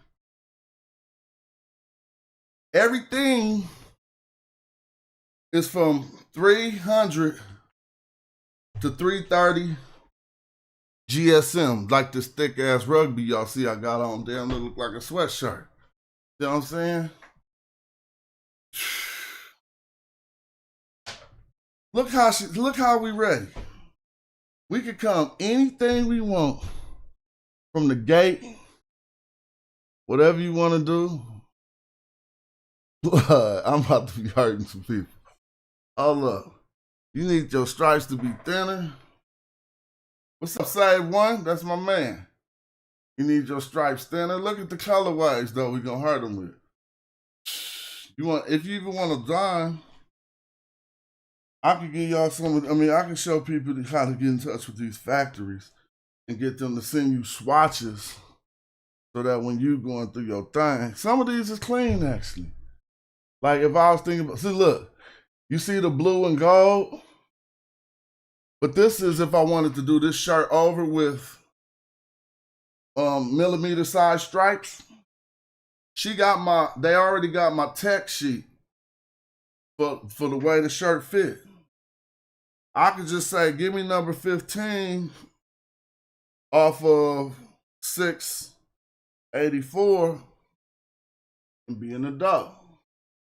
But some of these is actually fly though. You gotta slow down. Like that green and blue. I mean, not green and blue. It's like a green and light green right next to the burgundy and white. That's clean. And then that green and white, that gold and white. But these is all like a polo with some close ass stripes. I might have showed y'all that one. It get way more specific. Everything ain't gonna just be like stripes like that. But this is why I'm trying to recommend, and if people mess with me on how I teach it, like, you know, it's not really a class or whatever, but get away from putting your logo on shit that's already pre-made. That's the old shit. Buying a Hanes shirt, ripping out the tag, putting the logo in. Everybody can't afford it because sometimes you got to order more. But it's the way that you step the quality of your brand up. Yep, the socks. I can go straight like that. Like, give me these socks. I'm going to show y'all hella more. It get way better than what I showed you. I'm just starting out. I got like 200 different swatches. So,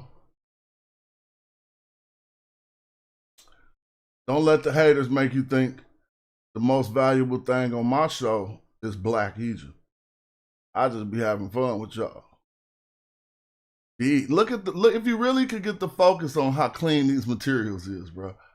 Look at that red to the right. Your shirt gonna have them black lines on it all throughout the shirt. That's hella clean, bro. Like, I ain't seen no shirts like that yet with this material. And this is all this new China.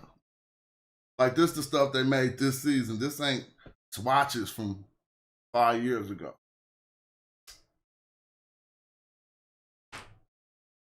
You'll be able to see it better on some other ones. These are better if you could just touch them, see what your shirt gonna come out like. And there's a whole bunch of colors on here, but you can primarily see how these are put together. Right? Some of them get flyer when they start hitting you off like this.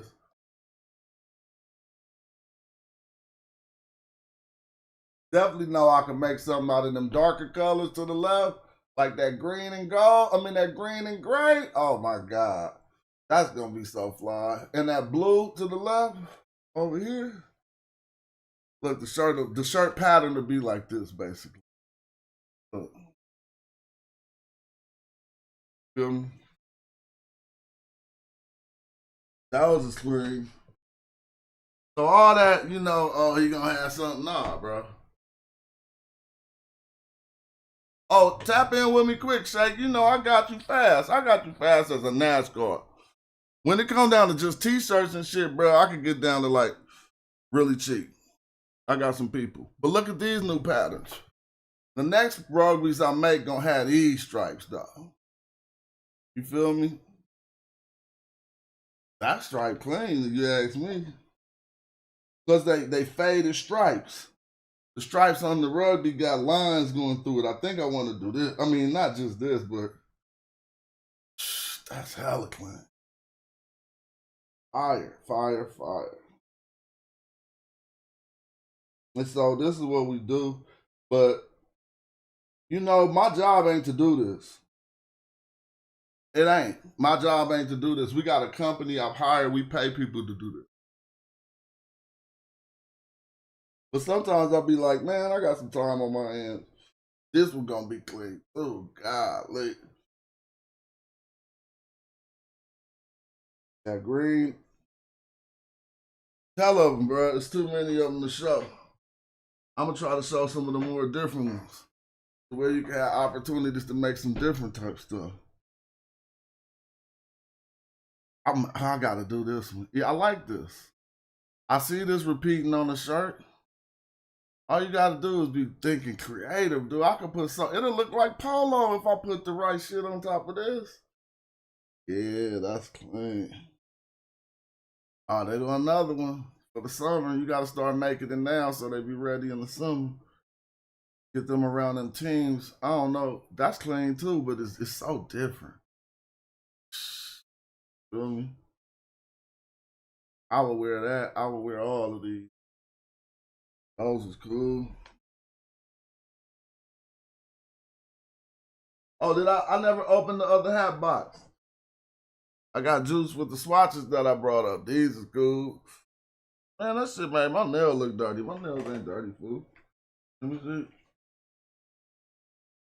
These is cool.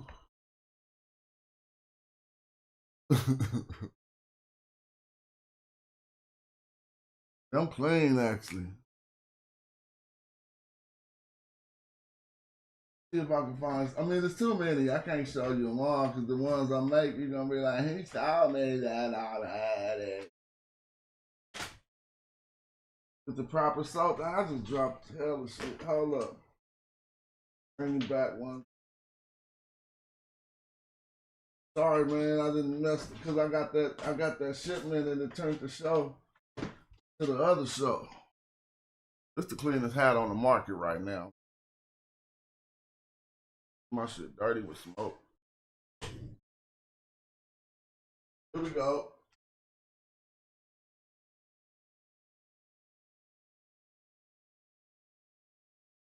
Other hats, cat.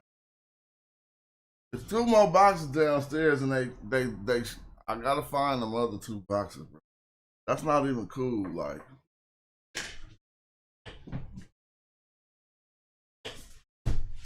What these things look like? I can't even imagine what hat is gonna be. Put the scissors.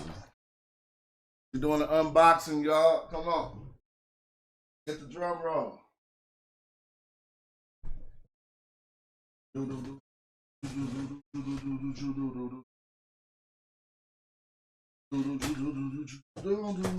That's a different. All right, this definitely gonna let me go play the game. I ain't got shit to do. This life right now is buy Facebook ads, buy TikTok ads, have some merch, and go play the game. I don't care.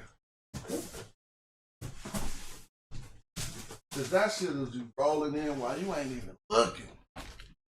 You don't even look, bro. You know how many people was in my store when I bought these TikTok ads? They didn't cop hella shit. But I looked at that on me, though. I said, okay. But 5,000 people. When I went to, after running the TikTok ad, guess how many people was in the store that day? Online store. 5,000 people had walked through the store today. All right, this is another blue joint. What is this? Is this blue or black? What kind of blue? Oh, okay. That's the other version of this. And now I'm really mad. If you're going to lose a box of hats, but two of the designs is two versions of the same hat, damn, luck didn't favor me there. They didn't lose them hats. I need to stop saying that. So this is just the snapback version of that. That other one. Like my Tajay said, let's go full. This cool. Tajay said, let's go. But I wouldn't wear this black with this jersey. The blue one is to go with the jersey. This is to go with a t-shirt that we got made with this logo on it. That's all right. It's two more boxes downstairs. Wait, 1, 2, 3, 4. It's one more box downstairs, and I'm not going to even open it right now. I'm kind of going to try to do some recovery on those other two boxes. I hope y'all can just say, man, it's going to come smash. Take these to the store. Not the office, but the store. Feel me? We got all of our items can be found on Oak. If you can't find none of the stuff that you find on shoppyro.com, go to oaklandish.com. You can find different stuff. That's what it is. That's how you build up.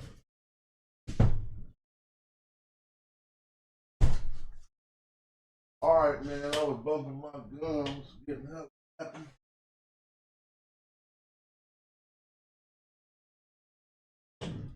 Bumping my gums. Now I deserve maybe to get my wife something to eat and to oh, my daughter asked for some bread. I didn't cash out. See, I could be all in the middle of one of these shows, and my daughter is all in college. Like, I need some money. I'm about to go someplace. And I gotta be there. So when y'all be cash apping and stuff, sometimes that get passed right to the kids. Let me see. I put fun. I put fun in the message. That's Mom for Fun. 2 daughters in college right now, boy. And then them loans and the way Trump them doing that shit right now. Boy. Man, they need to let you know what's happening ASAP.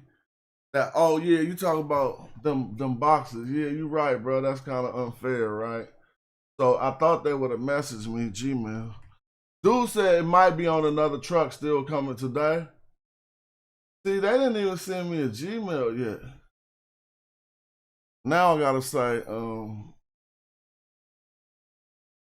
hold up. New containers outside. New. I remember when I first learned that you could work from your phone. I used to be on my jet ski with a phone, and I'd pull over and do some text messages and be like, I used to take straight missions by myself, dude. Oh, I feel kind of juiced that this product came, but I gotta track down these other 2 hats. Oh, no one was there while I was present. Oh shit. Is Pep there?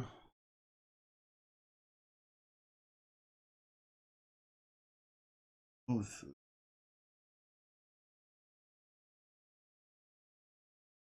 All right, hold on. Doom, doom, doom. I can't wait till the rugby's coming in the mail. Everything caught up in Damn, it looks so clean and crisp. Just, oh man, I'm so proud. Motherfucker came out clean. Excuse my language. That came out clean, bro. I mean, now you know I got all kind of Ralph Lauren rugbies over there that I didn't do the same stripe size. I said, okay, I learned that you can measure, you could take a measuring tape and measure, hello? You could take a measuring tape and track it. It says out for delivery, then they split the order. Nah, it says delivered, bro. Look. It say delivered. And so I opened up one of them notes. I opened up a ticket that said the rest of my packages didn't come.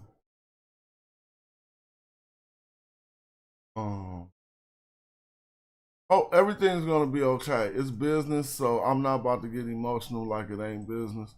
If they lose them, they need to pay me some money. I'm just gonna cut a new invoice and send it to FedEx. I don't know how that works, but yeah, it still say deliver. Support ticket, the ticket that's been created.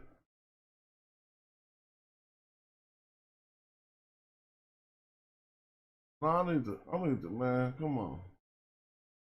All right, y'all. Thanks for tapping in. Thanks for watching. It's been a fun and exciting day. We seen a story that I just say, man.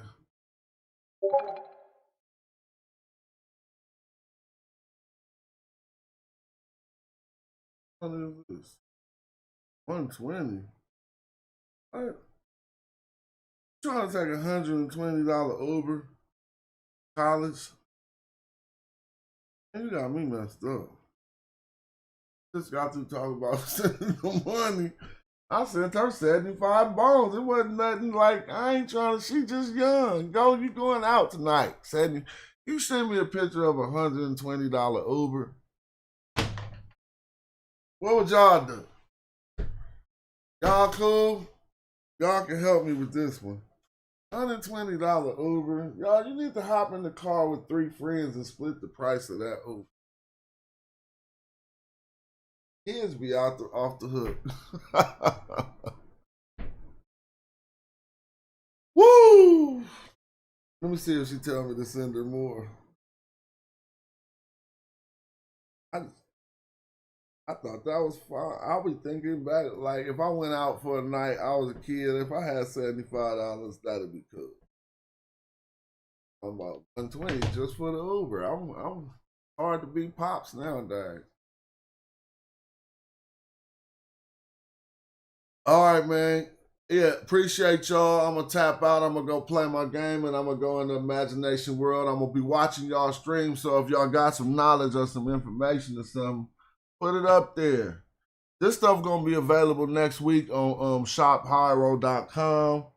I got to do my quality control, so I'm really going to look over every hat, make sure everything, and the ones that, like if they came out a certain type of way, I toss them to the side and give them away for free.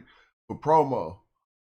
I think you always got to do that, and we had to do that with the kicks too. I got a few pair of kicks that the kicks look wonderful, but the box, the printing on the box, look how we got this printed on the box. It's one of the flyest boxes you even seen, but I should be clean, right? And so if you take, I just was like, let's just go with the cardboard look. Put Hyro right there, but when they open the box, they need to see Crew. You feel me? And then they see the Kickaroonies. These are just somebody else's. But look, the cool part about that is when you stack hella boxes, it just say Hyro, Hyro, Hyro, Hyro, Hyro. Now look, coming from the factory, and I'm gonna send y'all, I need to get some of my people some gear too. Coming from the factory, right? This word Hyro was all up on this panel on hella pairs. Bend it around here. Because they're really just pinning on a piece of cardboard. Now, I'm going to show y'all some shit to wake people fucking game up, bro. Like, I be trying to inspire dudes. Watch this. See, look at this. In my hand, right? But watch when I open my screen. I'm gonna share my screen and watch this. Wait, this ain't my Canva? Who Canva is this? That wasn't my Canva. Because when I come down, I need to see my stuff. Now watch this. You see when I'm still holding the box in my hand? Watch me scroll down. You see the kicks when I was complaining with the factory that they wasn't getting the line horizontal. I was using Canva. But watch this. I want to show you something. Come down here. No. Come down here. And I had this in my imagination. And I don't be caring. You're not going to stop. Anything is possible. So let me just show you. I just made the box in Canva. And was like, give me this. I got the bread. Give me this. And they made it. But I can't. Let me look at my upload. For some reason I don't upload. What's going on today? Right? I don't even see fucking nothing. But anyway, I made this box just from getting online and they came out hella fly to me. When you stack up hella pairs of these shoes, it'd be like high roll, high roll, high roll, high. It just looked hella powerful. Almost like a video shot. Like I'm about to do, like, I'm gonna do that for a video shot. But I don't see it, bro. So I was just trying to show how. I don't know how that happened today. Maybe I gotta click into a project. When I click into a project, I'll be able to see. Watch. See, now you see uploads. But even here, you can just see how I was just communicating with the designers, dude. Straight through, midsole black, logo this side, raised and bro, blah, blah, blah. Not acting like this ain't something I can't accomplish. And again, they cut and sewed them shoes. They didn't put my logo on no motherfucking ready-made shoes already. Let me go to uploads and show you now. They cut and sewed these shoes. Everything I do is cut and sew, bro. I'm telling you. This canvas, I was watching them cut the canvas. But now you can see how the box just came from this idea that was in a Canva. So don't be look, here go the rugby. When the rugby was just an idea in the Canva, now it's on my damn shirt. It's on my back. So this is why I don't be liking when we waste all that fucking time and be sitting around not doing shit. I be like, I gotta go. Because I don't get down like that. Look, this is how I started with the box. I said, okay, this is my idea. I sent it to my lady in China. She was like, you raw. Like, she really was like, oh shit, you fucks with it. You feel me? Here go all the different angles I hit her ass off with. Like, nah, it need to look like this when it open. You feel me? All of this in Canva, y'all. Not no $1 million, I can't do it. Oh, I need this, I need that. And it came out, now look at it in my hand. It came out just like that. You see what I'm saying? So I was like, man, I believe in shit. Because I know how to be a fan. I know for a fact I would cop these. I know for a fact. Like, I'm like, oh man, at a high road show, what? And now I got these right here. We just was looking at them. I made them in the Canva, but they sitting right here. And everything, they hit everything right. They did them right. And this is just a prototype. This is the only pair in existence. So if I went online and said, look, I got one pair of the whites in 13, I could probably do these for $500 to $750. I'm just saying, it's the only pair in existence, family. I'm a fan of, all I gotta do is think about myself. I would do shit like that. I got a remote control car. Blood, that truck right there costs damn near more than everything I'm talking about. Like, you know what I'm saying? That toy truck that I never drove right there, it's probably, it wasn't 1,000. But that motherfucker raw. If I showed you that truck, please. Everybody who know RCs know that was like at least, it was more than the little shit we talking about. But I'm not talking about spending money on a lot of money on shit. That's not my point. I'll just be like, well, I ain't never even drove that truck. I drove it one time, bro. I said, I'm not driving this truck. This a family, this a souvenir from my life to have on my shelf.